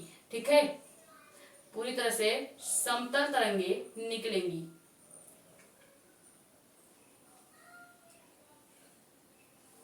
ठीक, ये आपकी जो डायग्राम है ये समतल तरंगाग्र का डायग्राम है। समतल तरंगाग्र क्या होता है कि जैसे जैसे प्रकाश स्रोत से दूरी अधिक होने लगती है या दूरी अधिक होने के साथ साथ तरंगाग्र की त्रिज्या जो है, ये जो तरंग निकल रही है इसकी त्रिज्याएं क्या होती हैं, बढ़ जाती हैं। जैसे ही तरंगाग्र की त्रिज्या बढ़ेगी तो वक्रता त्रिज्या जो है वो घट जाएगी। वक्रता त्रिज्या घटने की स्थिति में क्या होगा, ऐसी स्थिति में बनने वाला जो तरंगाग्र होगा वो आगे चल के पूरा समतल हो जाएगा। यानी पहले जो तरंगाग्र थी वो कैसी थी, इस तरह से फैल रही थी किरणें, लेकिन बाद में वो किरणें एक सीधी रेखा में चलने लगती हैं। तो ये आपके तरंगाग्र क्या होता है, और प्रकाश स्रोत के आकृति के आधार पर प्रकाश तरंगाग्र जो है वो 3 प्रकार की होती हैं। कौन कौन से, गोलीय, बेलनाकार और समतल। तीनों ही हमने आपको समझा दिया। विथ डायग्राम, ये आपका गोलीय प्रकाश का डायग्राम, ये आपका बेलनाकार तरंगाग्र का डायग्राम, और ये आपका समतल तरंगाग्र का डायग्राम। तो ये आप स्क्रीनशॉट कर लीजिए, ठीक है। अब आप इसको स्क्रीनशॉट कर सकते हैं। तो अब बात करते हैं आपके क्वेश्चन नंबर 5 की, जो कि क्या है, व्यतिकरण क्या है, व्यतिकरण की आवश्यक शर्तें लिखिए। ये व्यतिकरण की डिफिनीशन है। अगर यहां तक आपसे पूछा जाता है तो 2 नंबर का क्वेश्चन होगा, और अगर आप शर्तें भी पूछ ली जाए, शर्तें भी आप बता दें, तो यही क्वेश्चन 3 नंबर का हो जाता है। तो व्यतिकरण और विवर्तन प्रकाश वाले चैप्टर से ये दोनों मोस्ट इंपॉर्टेंट क्वेश्चन है। दोनों में अंतर भी पूछा जा सकता है। इसके बाद हम आपको व्यतिकरण और विवर्तन में अंतर बताएंगे। पहले समझते हैं कि व्यतिकरण और उसकी आवश्यक शर्तें क्या हैं। तो व्यतिकरण क्या होता है, डिफिनीशन समझने से पहले डायग्राम से समझ लेते हैं। जैसे भी कोई एक या 2 किरणें, जब 2 किरणें क्या हो, एक समान आवृत्ति से चल रही हो, ये कोई एक क्या हो जाएगा, जैसे कि तरंगाग्र हो गया, ये आपकी एक रेखा हो गई। अब इसमें कोई 2 तरंगाग्र इस तरह से चल रहे हैं, ठीक है। अब दोनों तरंगाग्र आपस में इस तरह से मिलते हुए जाते हैं। ये आपका जो डायग्राम है किसका है, व्यतिकरण का डायग्राम है। अब यही जो परिभाषा में हम लिखेंगे यही चीजें, क्या कि जब 2 या 2 से अधिक समान आवृत्ति की तरंगे, ये एक तरंगाग्र है, एक तरंगे, फिर एक और तरंग। व्यतिकरण कभी भी एक तरंग से कंप्लीट नहीं होती, एक प्रकाश किरण से या एक तरंगाग्र या एक प्रकाश पुंज से कंप्लीट नहीं होती। व्यतिकरण जो है हमेशा 2 तरंगों से ही व्यतिकरण को आप परिभाषित कर पाएंगे। तो लिखेंगे क्या कि जब 2 या 2 से अधिक समान आवृत्ति के तरंग, दोनों में देखिए आवृत्तियां जो होंगी वो समान होंगी, यानी इसके बीच की जो ये दूरियां होंगी, ये इन दोनों तरंगों के बीच की जितनी दूरी ऊपर नीचे होगी उतनी ही नीचे भी होगी। तो ये फ्रीक्वेंसी या आवृत्तियां जब क्या हो, समान हो, समान आवृत्ति के तरंगाग्र हो, एक साथ एक ही दिशा में, ये दोनों एक साथ ही चल रहे हैं और एक ही दिशा में चल रहे हैं, यानी इस तरफ चल रहे हैं, इस दिशा में चल रहे हैं, संचरित होते हैं, और संचित होने के साथ साथ एक दूसरे पर क्या हो रहे हैं, अध्यारोपित या ओवरलैप भी हो रहे हैं। देखिए यहाँ ये टकरा रहे हैं, तो यहाँ पे एक दूसरे से डीएनए जैसा एक संरचना बन रही है। ये जो डीएनए जैसी संरचना जो बनेगी वो अध्यारोपित हो रही है, यानी अध्यारोपण हो रहा है, होती है। तो इस घटना को ही क्या कहते हैं, व्यतिकरण कहते हैं। ये इस डायग्राम से क्लियर हुआ। व्यतिकरण क्या है कि जब 2 प्रकाश किरणें एक ही दिशा में, एक ही आवृत्ति के हो और एक ही दिशा में संचरित हो रहे हैं और एक दूसरे पर ओवरलैप हो रहे हो, या कह सकते हैं अध्यारोपित हो रहे हो, तो ये जो प्रोसेस है वो क्या कहलाएगी, व्यतिकरण कहलाएगी। अब बात करते हैं व्यतिकरण के लिए आवश्यक शर्तें। 5 शर्तें व्यतिकरण के लिए आवश्यक हैं। पहला क्या है कि प्रकाश स्रोत जो है कला संबद्ध होना चाहिए। कला संबद्ध आपको समझा देते हैं। जैसे एक प्रकाश स्रोत ये हो गया और ये दूसरा कोई प्रकाश स्रोत हो गया, दोनों प्रकाश स्रोतों के बीच का जो क्या होगा, कलांतर होगा, कलांतर। इसी कलांतर को क्या कहा जाएगा, कला संबद्ध कहा जाएगा, कला संबंध कहा जाता है, ठीक है। तो जब प्रकाश स्रोत कला संबद्ध होना चाहिए, यानी इनका प्रकाश स्रोत, पहले बात तो व्यतिकरण के लिए हमेशा प्रकाश का जो स्रोत है, जो पुंज है, वो कला संबद्ध होना चाहिए, यानी 2 प्रकाश स्रोतों के बीच का कलांतर ज्ञात होना चाहिए। फिर दोनों तरंगों की ये जो फ्रीक्वेंसी मतलब ये जो बीच की दूरियां हैं या जो आवृत्तियां हैं, जितनी जल्दी जल्दी ये क्या हो रही हैं, नीचे ऊपर कर रही हैं, आवृत्तियां अथवा तरंगाग्र या तरंगदैर्घ्य बराबर होने चाहिए। इन दोनों तरंगों की आवृत्ति और तरंगदैर्घ्य बराबर होना चाहिए। थर्ड है, दोनों तरंगों के आयाम ए जो होता है वो बराबर या कह सकते हैं लगभग बराबर होना चाहिए। चौथा है कि दोनों स्रोतों के बीच की दूरियां, ये पहला तरंगाग्र या स्रोत या तरंग प्रकाश का स्रोत और दूसरे प्रकाश स्रोत, दोनों की जो बीच की दूरियां हैं वो बहुत कम होनी चाहिए, ज्यादा दूरियां नहीं होनी चाहिए। पांचवा है कि दोनों प्रकाश स्रोत अत्यंत संकीर्ण होने चाहिए, यानी दोनों प्रकाश स्रोत बहुत पास पास होने चाहिए या बहुत ज्यादा ही संकीर्ण होने चाहिए। तो ये आपका व्यतिकरण क्या है, उसका डायग्राम, व्यतिकरण की आवश्यक शर्तें, इतना आप स्क्रीनशॉट कर लीजिए। फिर आपको व्यतिकरण और विवर्तन दोनों में अंतर स्पष्ट करने वाला जो एक इम्पोर्टेंट क्वेश्चन है वो भी समझाते हैं, क्योंकि जो आपका सेकंड पार्ट फिजिक्स है उसमें ज्यादा से ज्यादा 3 नंबर वाले क्वेश्चंस में ऐसे ही क्वेश्चंस आते हैं थ्योरी वाइज। तो ये स्क्रीनशॉट आप कर लीजिए।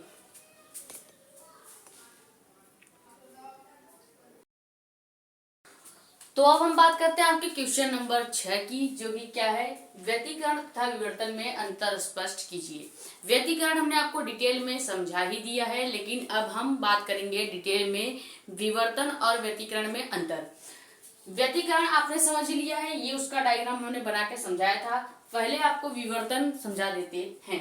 विवर्तन क्या होता है, आप टार्च लेंगे तो टार्च में क्या होता है कि जैसे ही आपने टार्च को ऑन किया तो उसकी जो प्रकाश है वो एक किनारे से मुड़ जाती है। तो प्रकाश तरंगों के किनारे पर से मुड़ने की जो आपकी प्रक्रिया है वही विवर्तन की प्रक्रिया है। ये जैसे कि हमने कोई एक पर्दा ले लिया है या कोई एक दीवार है या कोई पेज आप ले लीजिए और उस पेज में एक छोटा सा छेद करके अगर आप उसमें से लेजर लाइट या कोई भी लाइट पास करते हैं तो छेद के बाहर निकलते ही प्रकाश पूरा फैल जाएगा। तो वही जो प्रकाश किनारे से फैल रही है वही प्रक्रिया विवर्तन कहलाती है। या टार्च आप इसका एग्जांपल ले सकते हैं, या आप किसी भी पर्दे में या पेपर में छेद करके जब प्रकाश निकालते हैं तो वो लाइट जो है आगे चल के फैल जाती है। तो विवर्तन का पहला अंतर क्या है कि विवर्तन में केवल एक ही कला संबद्ध स्रोत होता है, यानी कि एक ही प्रकाश स्रोत या कला संबद्ध स्रोत से विवर्तन की प्रक्रिया हो जाती है। जबकि व्यतिकरण में क्या होता है, व्यतिकरण में दो कला संबद्ध या दो प्रकाश की किरणें होंगी या दो तरंगाग्र होगा, तभी व्यतिकरण की देखिए प्रक्रिया हो पाएगी। फिर विवर्तन में बात करेंगे कि इसमें दीप्त फ्रिंजों की तीव्रता केंद्रीय फ्रिंजों के दोनों और घटती है, यानी इसमें जो दीप्त फ्रिंजें होंगी वो केंद्रीय फ्रिंजों की तीव्रता के अनुसार, यानी ये जो दीप्त फ्रिंज है और केंद्रीय फ्रिंज के तीव्रता के अनुसार दोनों तरफ से घटेंगी। वहीं विवर्तन में देखा जाए तो व्यतिकरण में देखा जाए, व्यतिकरण में फ्रिंजों की चौड़ाई घटती नहीं है, दोनों फ्रिंज या जो दोनों तरंगाग्र हैं उनकी आवृत्तियां या चौड़ाई समान होती है। विवर्तन की बात करें, थर्ड पॉइंट क्या है कि विवर्तन में फ्रिंजों की चौड़ाई असमान होती है, जबकि व्यतिकरण में हमने बताया क्या चौड़ाई समान होगी।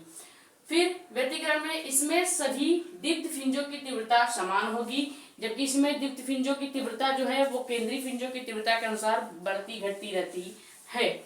फिर विवर्तन में देखा जाए तो प्रकाश तरंगों के किनारे पर मुड़ने के कारण विवर्तन की घटना होती है। जब प्रकाश की किरणें तरंगों के किनारे से मुड़ेंगी तो वही घटना विवर्तन की घटना कहलाती है। एग्जाम्पल में टार्च का आप ले सकते हैं। चौथा पॉइंट अगर हम बात करें व्यतिकरण की, तो दो तरंगों के अध्यारोपण से या दो तरंगों के ओवरलैपिंग से एक दूसरे के ऊपर आने जाने से व्यतिकरण की घटना होती है। ये आपका विवर्तन और व्यतिकरण में अंतर स्पष्ट हो गया। यहाँ तक आप स्क्रीनशॉट कर लीजिए, फिर हम क्वेश्चन नंबर 7 पे बात करते हैं।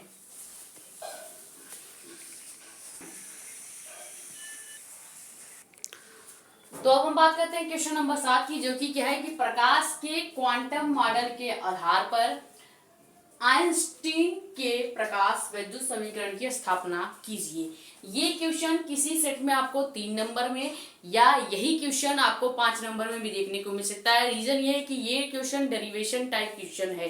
ठीक, इसके बाद भी जो क्वेश्चन आएगा वो भी डेरिवेशन टाइप क्वेश्चन है। तो वो 7वां क्वेश्चन और 8वां क्वेश्चन, ये दोनों क्वेश्चन किसी सेट में 3 नंबर के या किसी सेट में आपको 5 नंबर को देखने को मिल सकते हैं। तो बात करते हैं कि प्रकाश के क्वांटम मॉडल के आधार पर आइंस्टीन ने क्या समीकरण दिया। उसके पहले समझते हैं कि फोटॉन या क्वांट क्या होता है। फोटॉन या क्वांटा, ये जो है ये क्वेश्चन फोटॉन क्या होता है या फोटॉन किसे कहते हैं, ऐसा करके अगर क्वेश्चन आएगा तो ये आपका 2 नंबर का क्वेश्चन बन जाता है। सबसे पहले क्वांटम के सिद्धांत के अनुसार प्रकाश जो है वो विकिरण या ऊर्जा के छोटे छोटे बंडलों या पैकेटों के रूप में चलता है। जो प्रकाश है वो कभी भी आपको देखने को जब मिलेगा तो या तो वो विकिरण के रूप में मिलेगा या ऊर्जा के छोटे छोटे बंडल्स के रूप में या पैकेट के रूप में चलता है, जिन्हें हम क्या कहते हैं, फोटॉन या क्वांटा कहते हैं। ये आपकी अगर क्वांटा की या फोटॉन की डिफिनीशन आएगी तो 2 नंबर में आएगी। यहां से फोटॉन की एक ऊर्जा का सूत्र होता है, फोटॉन की ऊर्जा का एक फॉर्मूला होता है जो कि क्या होता है, ये अभी आपको डेरिवेशन में काम आएगा। फोटॉन की ऊर्जा का फॉर्मूला होता है E बराबर h न्यू। V से जो प्रदर्शित कर रहे हैं ये आपका न्यू पढ़ा जाएगा, ये इस तरह से लिखा जाएगा, इसको हम पढ़ेंगे क्या, न्यू। ठीक है, इसको हम इरेज कर देते हैं। तो ये आपकी फोटॉन की ऊर्जा का फॉर्मूला है E बराबर h इंटू न्यू। यहाँ पे हम इसको रहने देते हैं, आगे आपको डेरिवेशन में काम आएगा। फिर अब इसका डेरिवेशन करने के लिए क्या करेंगे कि जब फोटॉन किसी धातु के पृष्ठ से, जब भी फोटॉन या प्रकाश की किरणें किसी धातु के पृष्ठ से, ये आपका कोई मान लीजिए धातु का पृष्ठ हो गया, जैसे ही यहाँ पे प्रकाश की किरणें या फोटॉन किरणें पड़ती हैं, फोटॉन किरणें या प्रकाश किरणें यहाँ पे पड़ेंगी तो ऐसे तो पहले वापस चली जाएंगी पढ़ते ही। ठीक, यहाँ पे जैसे ही जब फोटॉन किसी धातु के पृष्ठ पर आपतित होती है तो उसकी ऊर्जा 2 रूपों में खर्च होती है। ये ऊर्जा या प्रकाश जो आ रही है या फोटॉन जो किरणें आ रही हैं, ये जैसे ही इस धातु के पृष्ठ से टकराएंगी तो यहाँ पर टकराते ही ये जब वापस जाएंगी तो यहाँ पे इनकी ऊर्जा जो है वो 2 रूपों में खर्च हो जाती है। अब देखेंगे कि ऊर्जा किन किन रूपों में खर्च हो रही है। पहला जो है ऊर्जा किस रूप में खर्च हो रहा है, पहला जो ऊर्जा है वो कार्यफलन के रूप में खर्च हो रहा है, कार्यफलन के रूप में खर्च हो रही है। तो पहला हम ऊर्जा की जो इक्वेशन निकालेंगे किस रूप में निकालेंगे, कार्यफलन के रूप में खर्च की गई ऊर्जा पहले निकालेंगे। फिर हम निकालेंगे शेष ऊर्जा जो इलेक्ट्रॉन को गतिशील करने के लिए खर्च की जा रही है। तो पहले निकालेंगे क्या, आइंस्टीन के समीकरण के लिए हमें सबसे पहले, या आइंस्टीन के समीकरण को ज्ञात करने के लिए हमको निकालना पड़ेगा कार्यफलन के रूप में खर्च की गई फोटॉन द्वारा या प्रकाश द्वारा ऊर्जा। तो इसको निकालने के लिए हमें कार्यफलन का एक फॉर्मूला पता होना चाहिए जो कि क्या होता है, W नॉट बराबर H इंटू न्यू नॉट। ठीक, ये आपका इक्वेशन नंबर फर्स्ट हो जाता है। ठीक है, ये आपका इक्वेशन नंबर फर्स्ट है जो कि क्या है, W नॉट बराबर H इंटू न्यू नॉट। ठीक है, अब हम सेकंड ऊर्जा या सेकंड खर्च की गई ऊर्जा निकालेंगे जो कि किस रूप में होगी कि शेष ऊर्जा इलेक्ट्रॉनों को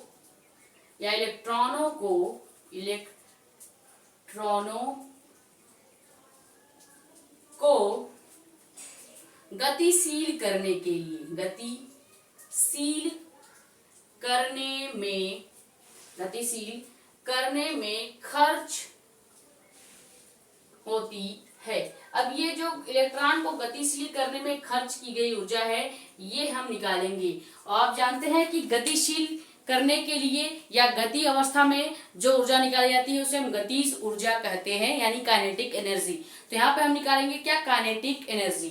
पहले हमने निकाला कार्यफलन के रूप में खर्च की गई ऊर्जा जो कि W नॉट बराबर H इंटू म्यू नॉट है, न्यू नॉट है। फिर हम निकालेंगे सेकंड ऊर्जा, क्योंकि हमने बता रखी है कि फोटॉन जब धातु के पृष्ठ से टकराती है तो 2 ऊर्जा मुक्त करती है, 2 रूप में इनकी ऊर्जाएं खर्च होती है। पहला होगा कार्यफलन के रूप में, दूसरा शेष ऊर्जा इलेक्ट्रॉनों को गतिशील करने में खर्च की गई ऊर्जा। अब इलेक्ट्रॉन को गतिशील करना है, इलेक्ट्रॉन को आगे ढकेलना है, तो हम लगाएंगे क्या, गतिज ऊर्जा या काइनेटिक एनर्जी। यहाँ पे लगाते हैं क्या, काइनेटिक एनर्जी का फॉर्मूला जो कि क्या होता है आपका K। पहले तो काइनेटिक एनर्जी का खाली फॉर्मूला आपको बताते हैं, K बराबर होता है 1/2 m इंटू न्यू या v स्क्वायर। ठीक, ये आपका क्या होता है v स्क्वायर। ये काइनेटिक एनर्जी यानी गतिज ऊर्जा का बेसिक फॉर्मूला है, गतिज ऊर्जा का बेसिक फॉर्मूला। अब हम इसी को जो शेष ऊर्जा इलेक्ट्रॉनों को गतिशील करने में खर्च हो रही है उस रूप में लिखेंगे तो क्या हो जाएगा, ये हो जाएगा के मैक्सिमम। के मैक्सिमम यानी कि गतिज ऊर्जा अधिकतम बराबर 1/2 m into we maximum square, यानी कि इस वेग का अधिकतम मान और काइनेटिक एनर्जी या गतिज ऊर्जा का भी अधिकतम मान। ये आपका बन जाएगा क्या, सेकेंड इक्वेशन या इक्वेशन नंबर सेकेंड हो जाता है। ठीक, तो हमने पहली ऊर्जा निकाल दी जो कि क्या है, कारफलन के रूप में खर्च हो रही है। वो ऊर्जा क्या है, W0 बराबर H into nu not. Second हमने निकाली कि जो फोटोन जब धातु से टकरा रहा था तो सेकेंड ऊर्जा किस रूप में खर्च होगी, इलेक्ट्रॉनों को आगे गतिशील करने के लिए जो ऊर्जा खर्च हो रही है वो आपका है के मैक्सिमम बराबर 1/2 m into V square maximum. यहां तक आप स्क्रीनशॉट कर लीजिए इन दोनों समीकरण के साथ, फिर ये दोनों इक्वेशन लेकर हम आगे इसको सॉल्व करेंगे।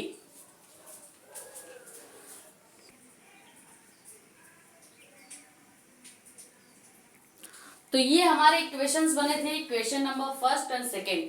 अब हम क्या करेंगे, दोनों समीकरण को आपस में जोड़ देंगे, यानी कि पहली ऊर्जा जो कि कारफलन में से ऊर्जा आई थी और दूसरी ऊर्जा जो इलेक्ट्रॉन को मूव करने के लिए आई थी काइनेटिक एनर्जी, दोनों ऊर्जाओं को जोड़ेंगे यानी हम निकालेंगे क्या, कुल ऊर्जा। कुल ऊर्जा क्या है, तो यहाँ पे जब निकालेंगे क्या, टोटल एनर्जी या कुल ऊर्जा।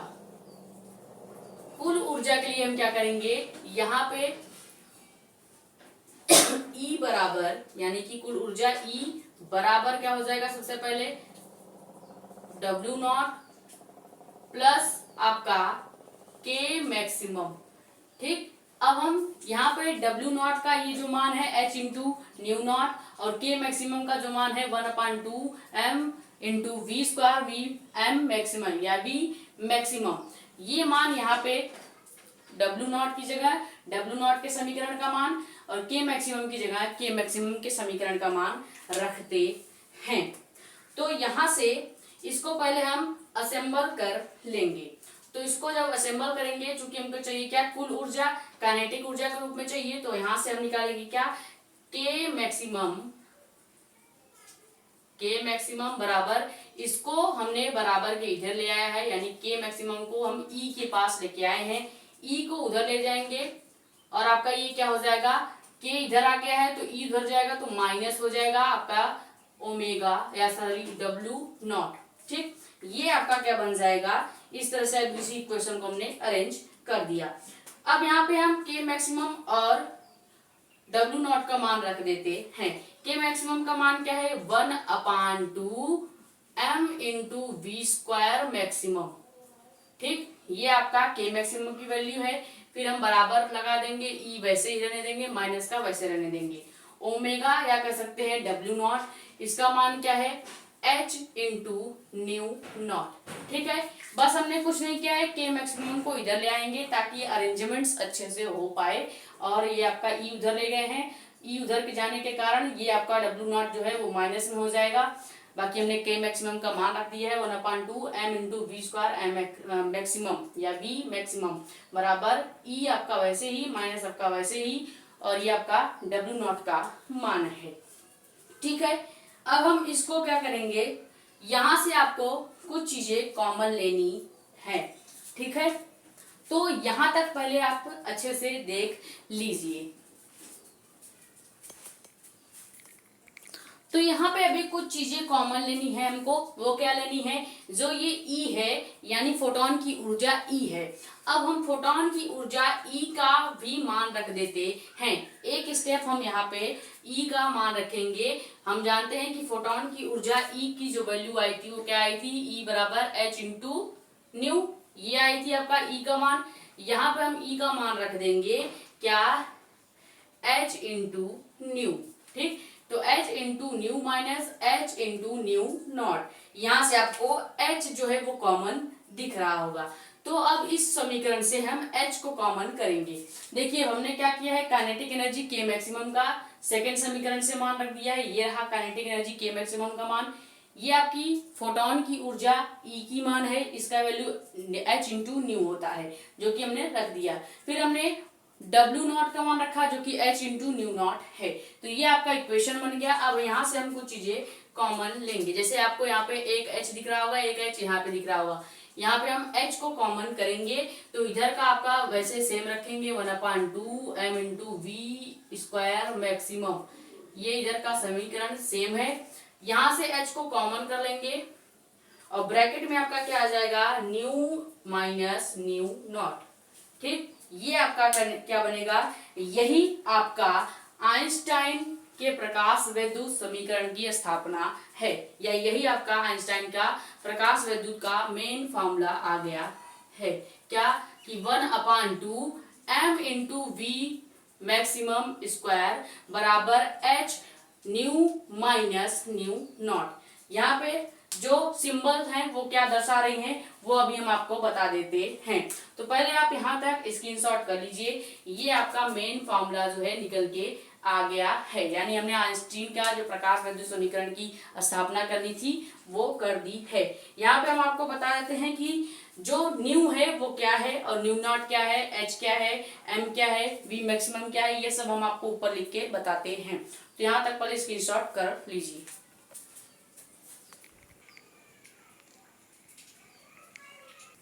तो अब देखते हैं कि ये जो हमारे पास इक्वेशन आया आइंस्टीन का, इसमें जो ये टर्म्स दिए हैं उसका मान क्या होता है या उसके नाम क्या है। जैसे कि ये न्यू है तो इसको हम क्या पढ़ेंगे, न्यू को हम पढ़ते हैं फोटोन की आवृत्ति। ये न्यू को क्या कहा जाएगा, फोटोन की आवृत्ति। न्यू नॉट आपकी क्या होती है, देहली आवृत्ति, देहली आवृत्ति। और जो आपका एच है इसको हम प्लांक नियतांक भी कहते हैं, प्लांक नियतांक। इसकी एक वैल्यू भी होती है जो कि क्या होती है, 6 इंटू 6.6 इंटू 10⁻⁻34 जूल पर सेकेंड, जूल पर सेकेंड। ये आपका क्या होता है, प्लांक नियतांक की वैल्यू है 6 इंटू 6.6 इंटू 10⁻⁻34 जूल पर सेकेंड। तो स्टूडियो में भी लाइट चली गई है तो आप एडजस्ट कर लीजिएगा थोड़ा सा। ये m आपका क्या है, m आपका इलेक्ट्रॉन का द्रव्यमान होता है, इलेक्ट्रॉन का द्रव्यमान। ठीक, v मैक्सिमम आपके क्या है, अधिकतम वेग, अधिकतम वेग।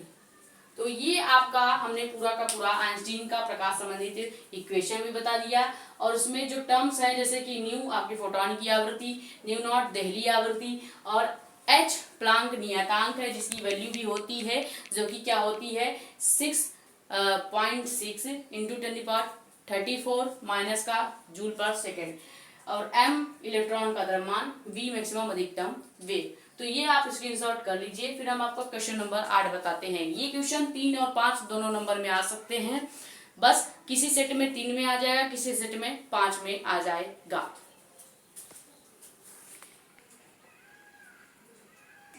तो अब देखते हैं क्वेश्चन नंबर 8 क्या है।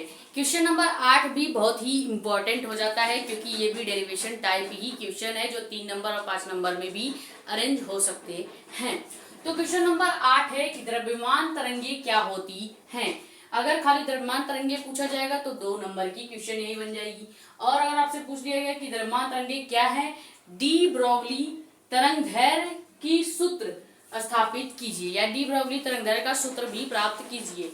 तो सबसे पहले द्रव्यमान तरंगे क्या होती हैं, जब कोई द्रव्यमान कण गतिमान होता है, जब कोई भी एक कण या गोला आप लेंगे, जब भी वो गतिमान होगा तो उसके साथ हमेशा, कण के साथ हमेशा एक तरंग भी जुड़ी रहती है। कण गतिमान होगा तो तरंग भी गतिमान होगी।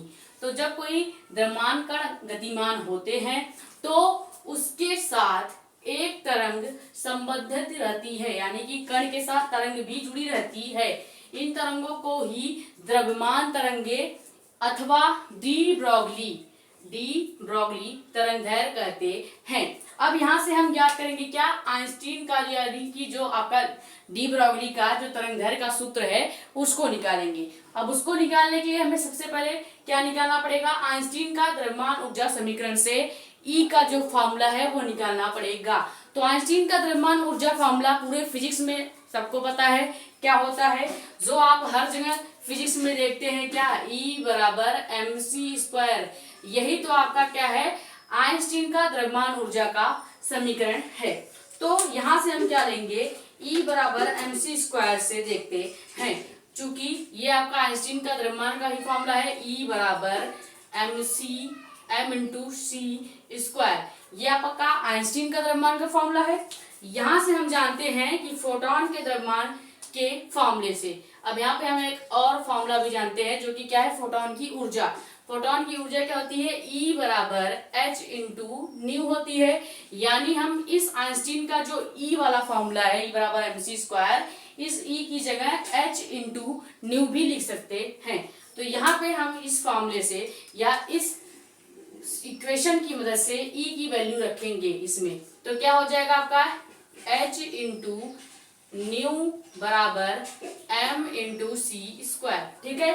अब एक चीज और है जो कि हम जानते हैं कि क्या है, न्यू बराबर आपका क्या होता है, इस न्यू की भी एक वैल्यू होती है जो कि क्या होती है, c/λ।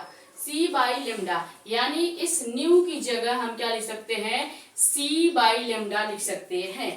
तो पूरी चीजें हम वही सेम रखेंगे, यानी यहाँ पे जो क्या है वो क्या रहेगी, h सेम है, न्यू की जगह हम क्या रख देंगे, c/λ। ठीक है, c/λ। और इस h को आप बाहर भी रख सकते हैं या यहाँ पे हम इस c के साथ रख देते हैं, तो क्या हो जाएगा h/c/λ बराबर आपका m×c²। वैसे ही ये यहाँ तक आपको समझ में आया कैसे आया, आइंस्टीन का ऊर्जा का फॉर्मूला E बराबर mc² होता ही है। तो हम इस वाले फॉर्मूले में क्या रखेंगे, फोटोन की ऊर्जा E बराबर hν होता है, हम जानते हैं। तो वहां से हम E की वैल्यू रख देंगे hν बराबर mc²।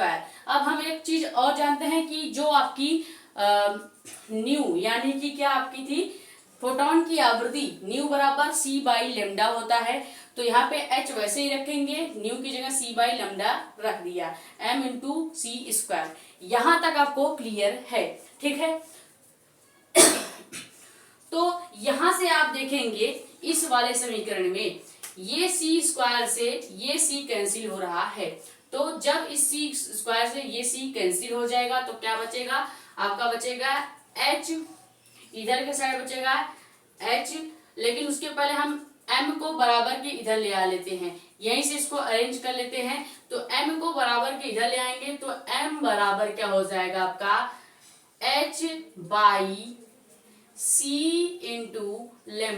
ठीक है, कैसे हमने किया, इस m को बराबर के इधर ले आए हैं, जो कि इधर लिख दिया हमने, m बराबर h आपका वैसे ही, और यहाँ पे एक c m के पास बचा ही था, तो इस c को हम इस h के साथ गुणा कर देंगे। तो क्या हो जाएगा, सॉरी c को हम नीचे लिखेंगे कहाँ पे, लैम्डा के साथ।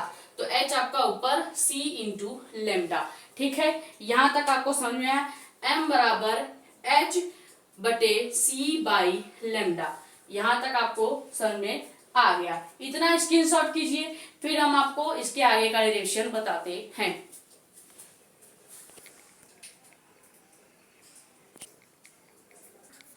तो हमने क्या निकाला था कि m बराबर h/c/λ। अब हम निकालेंगे फोटोन का संवेग, फोटोन का संवेग। फोटोन के संवेग का जो फॉर्मूला होता है क्या, P बराबर आपका होता है m×c, P बराबर m×c, और m की वैल्यू हमने निकाल ही ली है। तो यहाँ पे इस वाले इक्वेशन में m का मान रखते हैं। तो जब m का मान रखेंगे तो क्या हो जाएगा, m का मान रखेंगे तो P बराबर m का मान क्या है, h/c/λ और c, ये आपका हो गया। हमने क्या किया, बस m की वैल्यू ही तो रखी है। यहां से अब क्या होगा, ये c और ये c कैंसिल हो जाएगा, c से c कैंसिल आउट, बचेगा क्या आपका संवेग P बराबर h बाई लेमडा। संवेग p बराबर क्या बच जाएगा आपका, h बाई लेमडा बचेगा, h बाई लेमडा बचेगा। अब हम अगर इसको अरेंज करना चाहें तो क्या हो जाएगा, ये आपका इसी को अरेंज करेंगे तो हो जाएगा आपका लेमडा बराबर h अपान p। ठीक है, लेमडा को हमने बराबर के इधर ले आए हैं, h वही है, p को हम इधर लेके चले जाएंगे, तो लेमडा बराबर h अपान p जो है यही आपका डी ब्रोगली तरंग दैर्घ्य का मेन सूत्र है, लेमडा बराबर h अपान p। कैसे आया आपको पूरा हमने डेरिवेशन करके बता दिया। इसी को कभी कभी और चेंज करके लिखा जा सकता है, जैसे कि अगर हम इसको चेंज करके लिखे तो p की वैल्यू भी हम लिख सकते हैं। ठीक है, तो इसको चेंज करके लिखते हैं तो क्या हो जाएगा आपका, लेमडा बराबर h by m into V. m into V क्यों लिखेंगे, जबकि यहाँ पे p बराबर तो m इंटू सी है, लेकिन हम इसको जब द्रव्यमान के रूप में सॉरी वेग के रूप में लिखेंगे तो आपका क्या हो जाएगा, तरंग दैर्घ्य लेमडा बराबर प्लांक नियतांक h m इंटू वी हो जाएगा। इसको इसी तरह या इस तरह से भी लिखा जा सकता है। मेन आपका ये फॉर्मूला है, फिर आपका सेकंड ये फॉर्मूला हो जाता है, और इसी फॉर्मूले को एक तरह से और लिखा जा सकता है, वो क्या है कि एक और तरह से हम लिख सकते हैं, जो कि क्या हो जाएगा आपका लेमडा बराबर h अपान रूट में 2m के। ठीक है, रूट में 2m के। अब आप कहेंगे कि ये वाला इक्वेशन कहां से आया, लेमडा बराबर h अपान 2m के, तो हम जानते हैं कि यहाँ पे ऊपर बताते हैं कि p बराबर आपका क्या होता है, p बराबर आपका होता है रूट में 2m इंटू के। तो यही हमने वैल्यू रखी है, यहाँ पे आपका पहले से p था, इस p की जगह हमने क्या रख दिया है 2m के। तो एक इक्वेशन ये बना, मेन फॉर्मूला आपका यही है, तरंग दैर्घ्य लेमडा बराबर h अपान p। कभी कभी p की जगह आप m इंटू वी लिख सकते हैं, या इसी p की जगह आप क्या लिख सकते हैं रूट 2m के। ये आपका डी ब्रोगली तरंग दैर्घ्य का तीनों हमने फॉर्मूला अरेंज करके बता दिया। मेन फॉर्मूला आपका फर्स्ट वाला ही है, तो यहाँ तक आप स्क्रीनशॉट कर लीजिए। फिर हम क्वेश्चन नंबर 9 पे चलते हैं। 7 और 8 जो क्वेश्चन हमने बताया बहुत ही इंपॉर्टेंट है, 3 और 5 नंबर के ओवरव्यू से।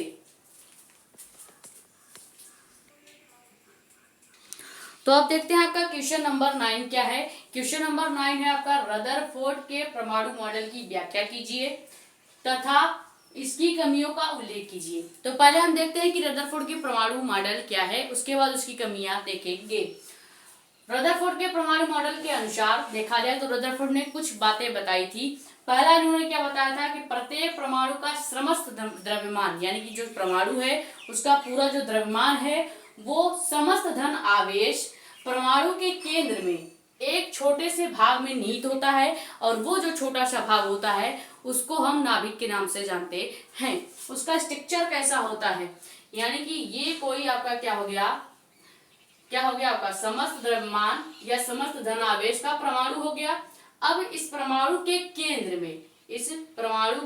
केंद्र में एक छोटा सा जो भाग है वो क्या है आपका नाभिक है। ठीक, इस छोटे से भाग में इसका पूरा धनावेश और समस्त द्रव्यमान निहित है। इस छोटे से भाग का नाम क्या दिया गया है, इन्होंने छोटे से भाग का नाम नाभिक दिया है। ठीक है, तो इस परमाणु के केंद्र में जो प्लस करके बना होगा उसे हम क्या कहेंगे, नाभिक कहेंगे। दूसरा इन्होंने क्या बताया कि नाभिक के चारों ओर, इस नाभिक के चारों ओर क्या होता है, मुक्त इलेक्ट्रॉन घूमते रहते हैं। तो यहाँ पे नाभिक के चारों ओर इस तरह से इलेक्ट्रॉन क्या होंगे, राउंड राउंड घूमते रहेंगे नाभिक के चारों ओर। ठीक है, तो नाभिक के चारों ओर मुक्त इलेक्ट्रॉन घूमते रहते हैं।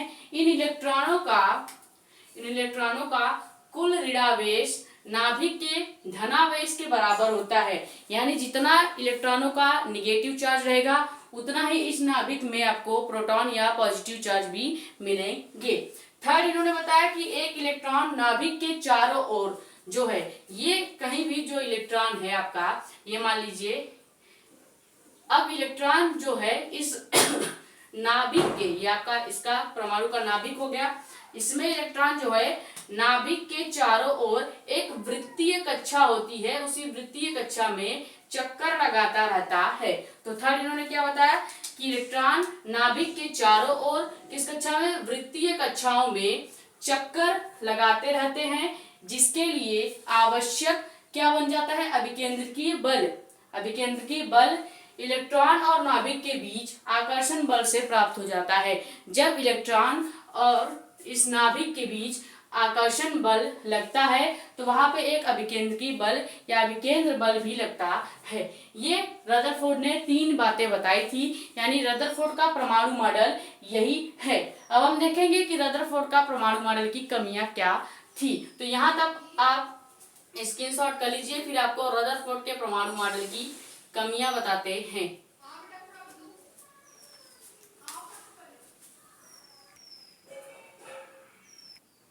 रदरफोर्ड की परमाणु मॉडल की कमियां क्या थी? तो रदरफोर्ड के परमाणु मॉडल की कमियां, रदरफोर्ड के परमाणु मॉडल में निम्नलिखित 2 कमियां थी। रदरफोर्ड ने 2 कमी थी जो नहीं बता पाए थे। ये पहला कि परमाणु के अस्थायित्व की व्याख्या, परमाणु अस्थायी होता है, ये इन्होंने गलत बताया था। इन्होंने बताया था क्या कि परमाणु अस्थायी नहीं होता है, जबकि रियल में देखा जाए तो परमाणु हमेशा के लिए अस्थायी होता है। क्योंकि जब इलेक्ट्रॉन जो है, इन्होंने बताया क्या कि इलेक्ट्रॉन जो है वो नाभिक के चारों ओर चक्कर लगाते हैं, और जैसे ही वो एक कक्षा से दूसरी कक्षा में जाते हैं या एक कक्षा से जब दूसरी कक्षा में जाएंगे तो ये ऊर्जा का ह्रास करेंगे, और ऐसे करते करते इलेक्ट्रॉन की सारी ऊर्जा का ह्रास हो जाता है एक कक्षा से दूसरी कक्षा में आने में, और इलेक्ट्रॉन नाभिक में गिर जाता है, जिस वजह से इलेक्ट्रॉन की स्थायित्व क्या होती है, कह सकते हैं इलेक्ट्रॉन की स्थायित्व घट जाती है। जबकि ऐसा नहीं होता है। इलेक्ट्रॉन जो है कभी भी जब एक कक्षा से दूसरी कक्षा में जाती है तो वो बहुत ही कम मिली सेकंड का काम होता है, जिसमें ऊर्जा का ह्रास भी बहुत कम होता है। यानी कि जब इलेक्ट्रॉन पहली कक्षा से दूसरी कक्षा में या दूसरी कक्षा से पहली कक्षा में आ रही है तो बहुत कम समय का ये काम होता है, इसलिए बहुत कम ही ऊर्जा का ह्रास होता है। तो ऐसा नहीं है कि ऊर्जा का सारा ह्रास हो जाएगा और जो आपका इलेक्ट्रॉन है वो नाभिक में गिर जाएगा, ये इन्होंने गलत बता दिया था। तो इन्होंने क्या बताया था, परमाणु के स्थायित्व की व्याख्या करने में असमर्थ थे, या परमाणु के स्थायित्व की व्याख्या करने में असमर्थता। इन्होंने बताया कि नाभिक के चारों ओर घूमते हुए इलेक्ट्रॉन जो है वो क्या करते हैं, अभिकेंद्र बल के कारण अभिकेंद्र त्वरण भी उसमें होता है। वैद्युत गतिकी के अनुसार, वैद्युत गतिकी के अनुसार जब कोई इलेक्ट्रॉन गति करता है, ये रदरफोर्ड बता रहे हैं कि जब कोई इलेक्ट्रॉन गति करता है तो लगातार ऊर्जा उत्सर्जित करता है। जब कोई इलेक्ट्रॉन क्या करेगा, गति करेगा, जिस वजह से वो क्या करेगा, लगातार ऊर्जा का ह्रास भी करेगा, जिसके कारण इलेक्ट्रॉन की निरंतर जो ऊर्जाएं हैं वो घटती चली जाती हैं या कम होती जाती है, और एक समय ऐसा आएगा कि इलेक्ट्रॉन नाभिक में गिर जाएगा, जबकि ऐसा नहीं होता। और ऐसा नहीं होता, ये किसने बताया, बोहर ने। ठीक है, तो जबकि ऐसा नहीं होता है, अर्थात परमाणु क्या होता है, अस्थायित्व या प्राप्त करता है, या वो हमेशा अस्थायी रहता है। यही ये नहीं बता पाए थे कि परमाणु अस्थायी होता है, इन्होंने कहा दिया था कि परमाणु अस्थायी होती है। दूसरा इन्होंने, इनकी जो कमियां है वो क्या है कि ये रेखीय स्पेक्ट्रम की व्याख्या करने में असमर्थ होते हैं, या असमर्थता, रेखीय स्पेक्ट्रम की व्याख्या करने में असमर्थता। रदरफोर्ड का परमाणु मॉडल रेखीय स्पेक्ट्रम की व्याख्या करने में भी असमर्थ था, यानी ये रेखीय स्पेक्ट्रम की व्याख्या भी नहीं कर पाए, यानी कि जो लामन, पाश्चन, बामन ये सब श्रेणियां हैं, इसकी व्याख्या भी ये करने में असमर्थ थे। तो ये रदरफोर्ड का परमाणु मॉडल की जो कमी थी वो भी हमने आपको बता दिया। तो ये भी आप स्क्रीनशॉट कर लीजिए।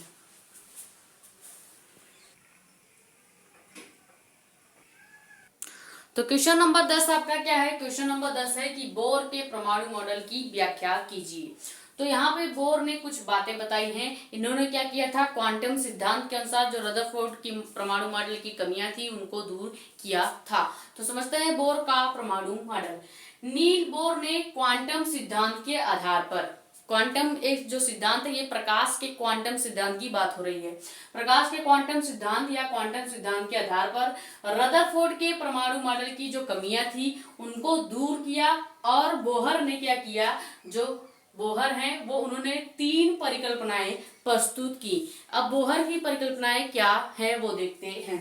पहला, बोहर ने क्या बताया कि इलेक्ट्रॉन जो है, इलेक्ट्रॉन लगातार बिना ऊर्जा का उत्सर्जन किए, क्योंकि हमने बताया कि इलेक्ट्रॉन जब एक कक्षा से दूसरी कक्षा में आता है तो बहुत ही कम सेकंड में वो एक कक्षा से दूसरी कक्षा में मूव कर लेता है, जिस वजह से ऊर्जा भी बहुत कम खर्च होती है। तो उन्होंने क्या किया, इलेक्ट्रॉन लगातार बिना ऊर्जा उत्सर्जन किए अपने निश्चित कक्षाओं को या कक्षाओं में घूमते रहते हैं। इस प्रकार प्रत्येक कक्षा की जो ऊर्जा है उसकी मात्रा निश्चित होती है, जिन्हें ऊर्जा स्तर कहते हैं।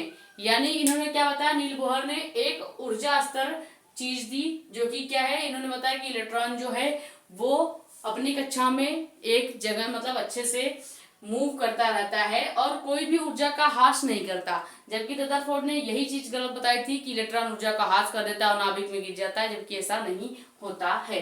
बोहर ने क्या दी, ऊर्जा स्तर दिए। उन्होंने कौन कौन से ऊर्जा स्तर दी, के, एल, एम, एन। ये आपका परमाणु का नाभिक है और ये ऊर्जा स्तर के, फिर एल, फिर एम, फिर एन। ये ऊर्जा स्तर के बारे में कितने बताया, बोहर ने बताया।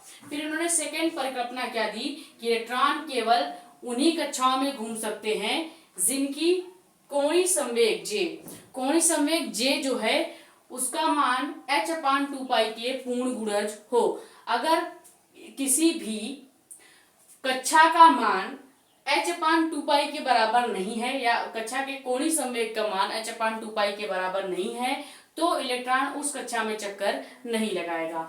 यहाँ पे देखा जाए तो ये जो J बराबर h/2π है, इसी को हम एक तरह से और लिख सकते हैं। J यानी कि कोणीय संवेग की जगह m, कोणीय संवेग की जगह हम mv/r बराबर h/n इंटू h/2π भी लिख सकते हैं। ठीक है, ये आपका एक इक्वेशन इन्होंने दे दिया। ठीक है, किसने, बोहर ने। जे आपका कोणीय संवेग है, h/2π के बराबर या पूर्ण गुणज ही होता है। जे की जगह आप mv/r बराबर n इंटू h/2π भी लिख सकते हैं। यहाँ जो n है ये आपका प्राकृतिक संख्या 1, 2, 3 ये सब हो सकती है। ठीक है, ये इन्होंने बोहर के परिकल्पनाएं प्रस्तुत की। बोहर की 2 परिकल्पनाएं आप स्क्रीनशॉट कीजिए, फिर आपको बोहर का आखिरी परिकल्पना जो है वो भी बता देते हैं।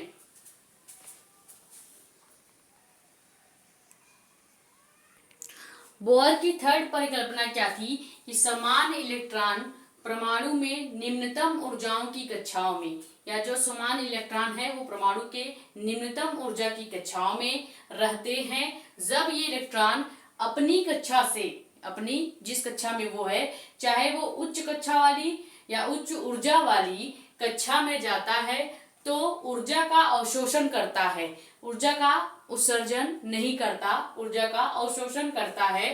तथा जब इलेक्ट्रॉन अपनी उच्च कक्षा से, यहां से देखें, जब इलेक्ट्रॉन, बोहर ने क्या बताया कि जब इलेक्ट्रॉन अपनी उच्च कक्षा से निम्न कक्षा में जाता है तो ऊर्जा का उत्सर्जन होता है।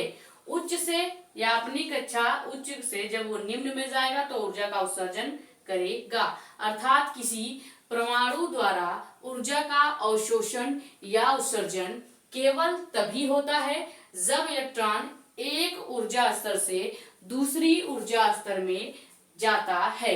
ऊर्जा स्तर क्या था हमने बताया ही है, आपका के, एल, एम, एन। ये आपकी ऊर्जा स्तर थी, के, एल, एम और यहाँ पे आपका एन, ये आपकी ऊर्जा स्तर थी। तो ये था आपका बोहर के परमाणु मॉडल की 3 परिकल्पनाएं जो कि बोहर ने दी।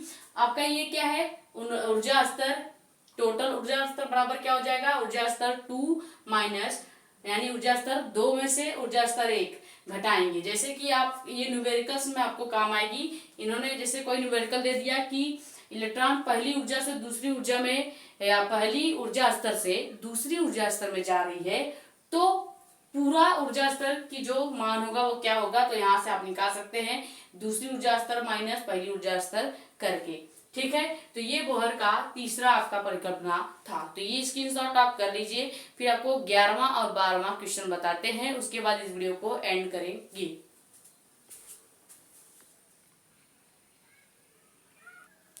तो क्वेश्चन नंबर 11 आपका क्या है? क्वेश्चन नंबर 11 है कि नाभिक संलयन क्या होता है।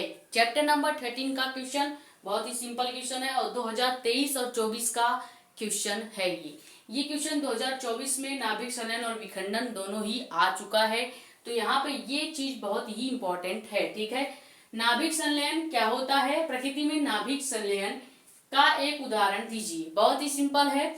नाभिक संलयन क्या होता है कि जब हम दो हल्के क्या करते हैं, नाभिक को, जब हम दो हल्के नाभिकों को मिलाते हैं तो हमको एक भारी नाभिक प्राप्त होता है। यही जो प्रक्रिया है वो नाभिक संलयन की प्रक्रिया है।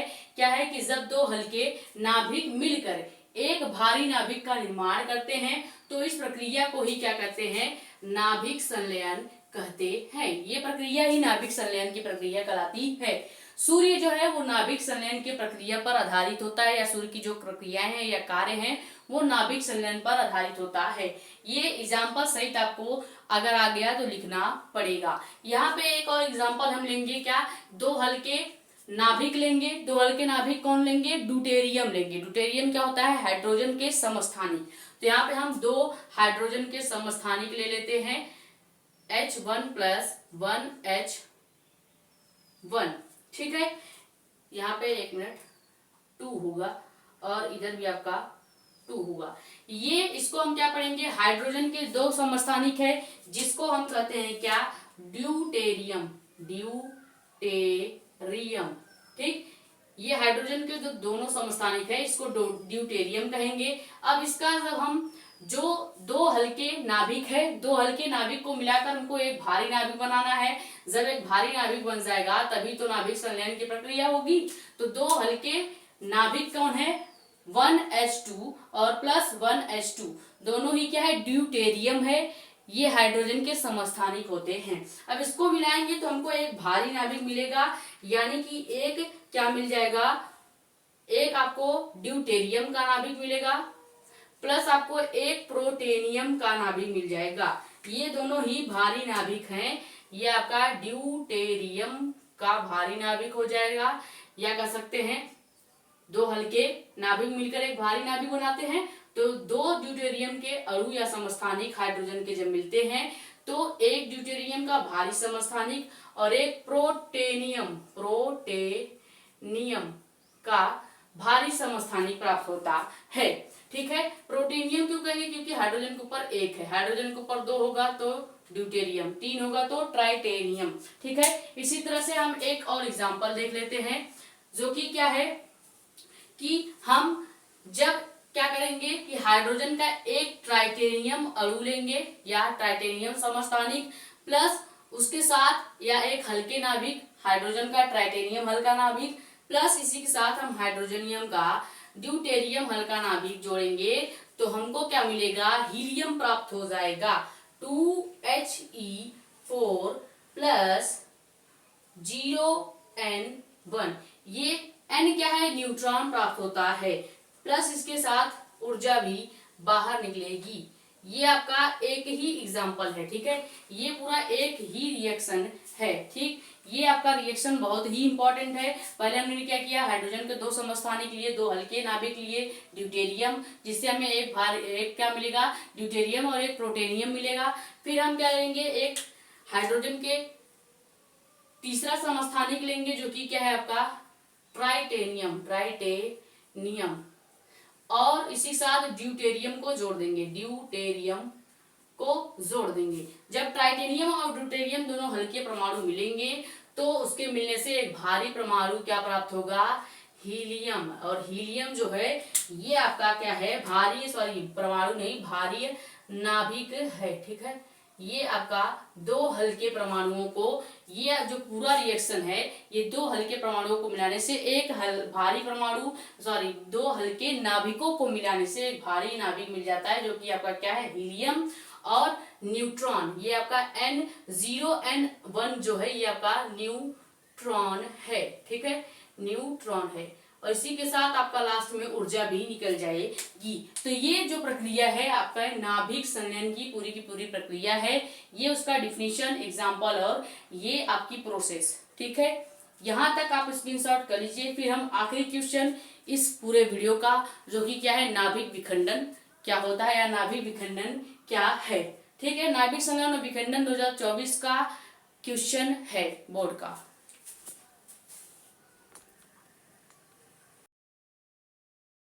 तो अब बात करते हैं आपके क्वेश्चन नंबर 12 की, जो कि क्या है कि नाभिक विखंडन क्या होता है। नाभिक संलयन आपने समझ लिया। नाभिक संलयन क्या था कि दो हल्के नाभिकों को अगर जोड़ा जाता है या दो हल्के नाभिक को जोड़कर एक भारी नाभिक बनाया जाता है। जैसे कि आपको एक पत्थर लेने छोटे छोटे, दो पत्थर को जोड़कर एक बड़ा पत्थर बनाया जा रहा है, तो वो जो प्रक्रिया होगी वो नाभिक संलयन की होगी। और अगर हम इसी का उल्टा कर दें, यानी कि एक बड़े पत्थर को तोड़कर दो छोटे छोटे पत्थर बना दें, तो वो जो प्रक्रिया होगी नाभिक विखंडन की प्रक्रिया होगी। यानी कि एक बड़े नाभिक को तोड़कर दो छोटे छोटे नाभिक बनाए जा रहे हैं, तो वो जो प्रक्रिया होगी वो किसकी प्रक्रिया होगी, नाभिक विखंडन की। ठीक है, तो नाभिक विखंडन क्या होती है, डिफिनीशन देख लेते हैं। जब दो भारी नाभिक पर न्यूट्रॉन की बमबारी की जाती है तो वह दो या दो से अधिक छोटे छोटे नाभिकों में टूट जाता है, और ये जो प्रोसेस या घटना होती है इसी को नाभिक विखंडन कहते हैं।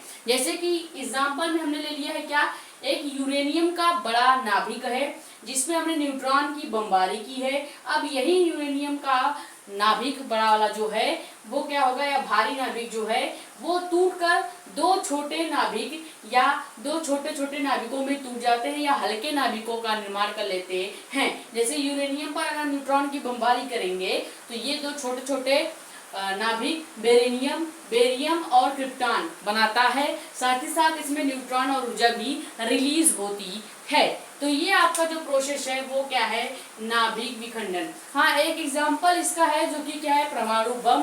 परमाणु बम जो होता है ये नाभिक विखंडन की प्रक्रिया पर आधारित होता है, और सूर्य आपका जो है ये नाभिक संलयन की प्रक्रिया पर आधारित होता है। तो उम्मीद है आपके लिए ये पूरा वीडियो जो 1 घंटे 30-35 मिनट की हो गई है, ये आपके लिए बेनिफिट होगी या हेल्पफुल रही होगी। अगर आपके लिए ये वीडियोस हेल्पफुल हैं या आपको ये वीडियोस समझ में आते हैं, ये जो कॉन्सेप्ट्स हम लेके आ रहे हैं, क्वेश्चंस लेके आए हैं, इसके पहले जो डेरिवेशंस कराए दिए हैं, पेपर पैटर्न वगैरह दिखा दिए हैं, अगर आपके लिए ये सब हेल्पफुल है तो प्लीज़ इस वीडियो को, यानी इस जो हमने क्वेश्चंस का वीडियो बनाया है, 12 क्वेश्चंस हमने इस वीडियो में पढ़ा दिए हैं, इस वीडियो को लाइक कर दीजिएगा, क्योंकि ये वीडियो शूट करने में हमको 2 दिन लगा है और बहुत ही मेहनत लगी है। ठीक है, 1 घंटे 45 मिनट की वीडियो आपके आंखों के सामने है, पर इसको बनाने में 2 से 3 दिन लगते हैं, क्योंकि वीडियो एडिट करना सब कुछ मोबाइल से ही होता है और मोबाइल की कैपेसिटी उतनी अच्छी है नहीं मेरी। ठीक है, लाइटिंग की जो थोड़ी सी प्रॉब्लम थी वो हमने सॉल्व कर दी है।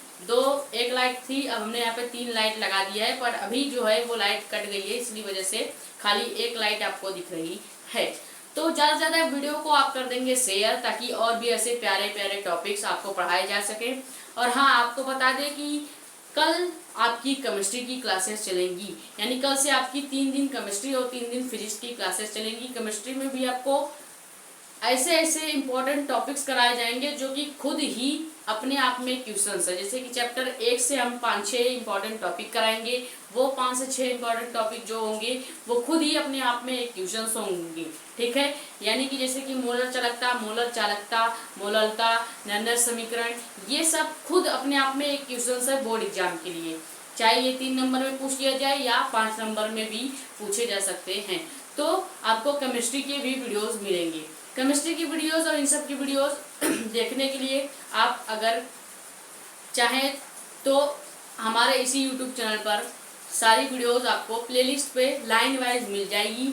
सबकी हमने प्लेलिस्ट बना रखी है, जाके प्लेलिस्ट से बारी बारी सारी वीडियोस देख सकते हैं। तो अगर आप हमारे चैनल पर नए हैं तो चैनल को कर दिए सब्सक्राइब, और ज़्यादा से ज़्यादा वीडियो को कर देंगे शेयर, ताकि और भी लोग जुड़ जाएं और इंजॉय करें इन सभी इंपॉर्टेंट डेरिवेशंस, क्वेश्चंस वगैरह, इन सब के पैटर्न वगैरह को। और आप अपने कमेंट्स यहीं पे ड्रॉप कर सकते हैं, या आप चाहें तो अपने कमेंट को हमारे पर्सनल टेलीग्राम चैनल जानकारी नीट की वहां पे भी दे सकते हैं। मिलते हैं ऐसे किसी मजेदार टॉपिक और वीडियो के साथ। Thank you.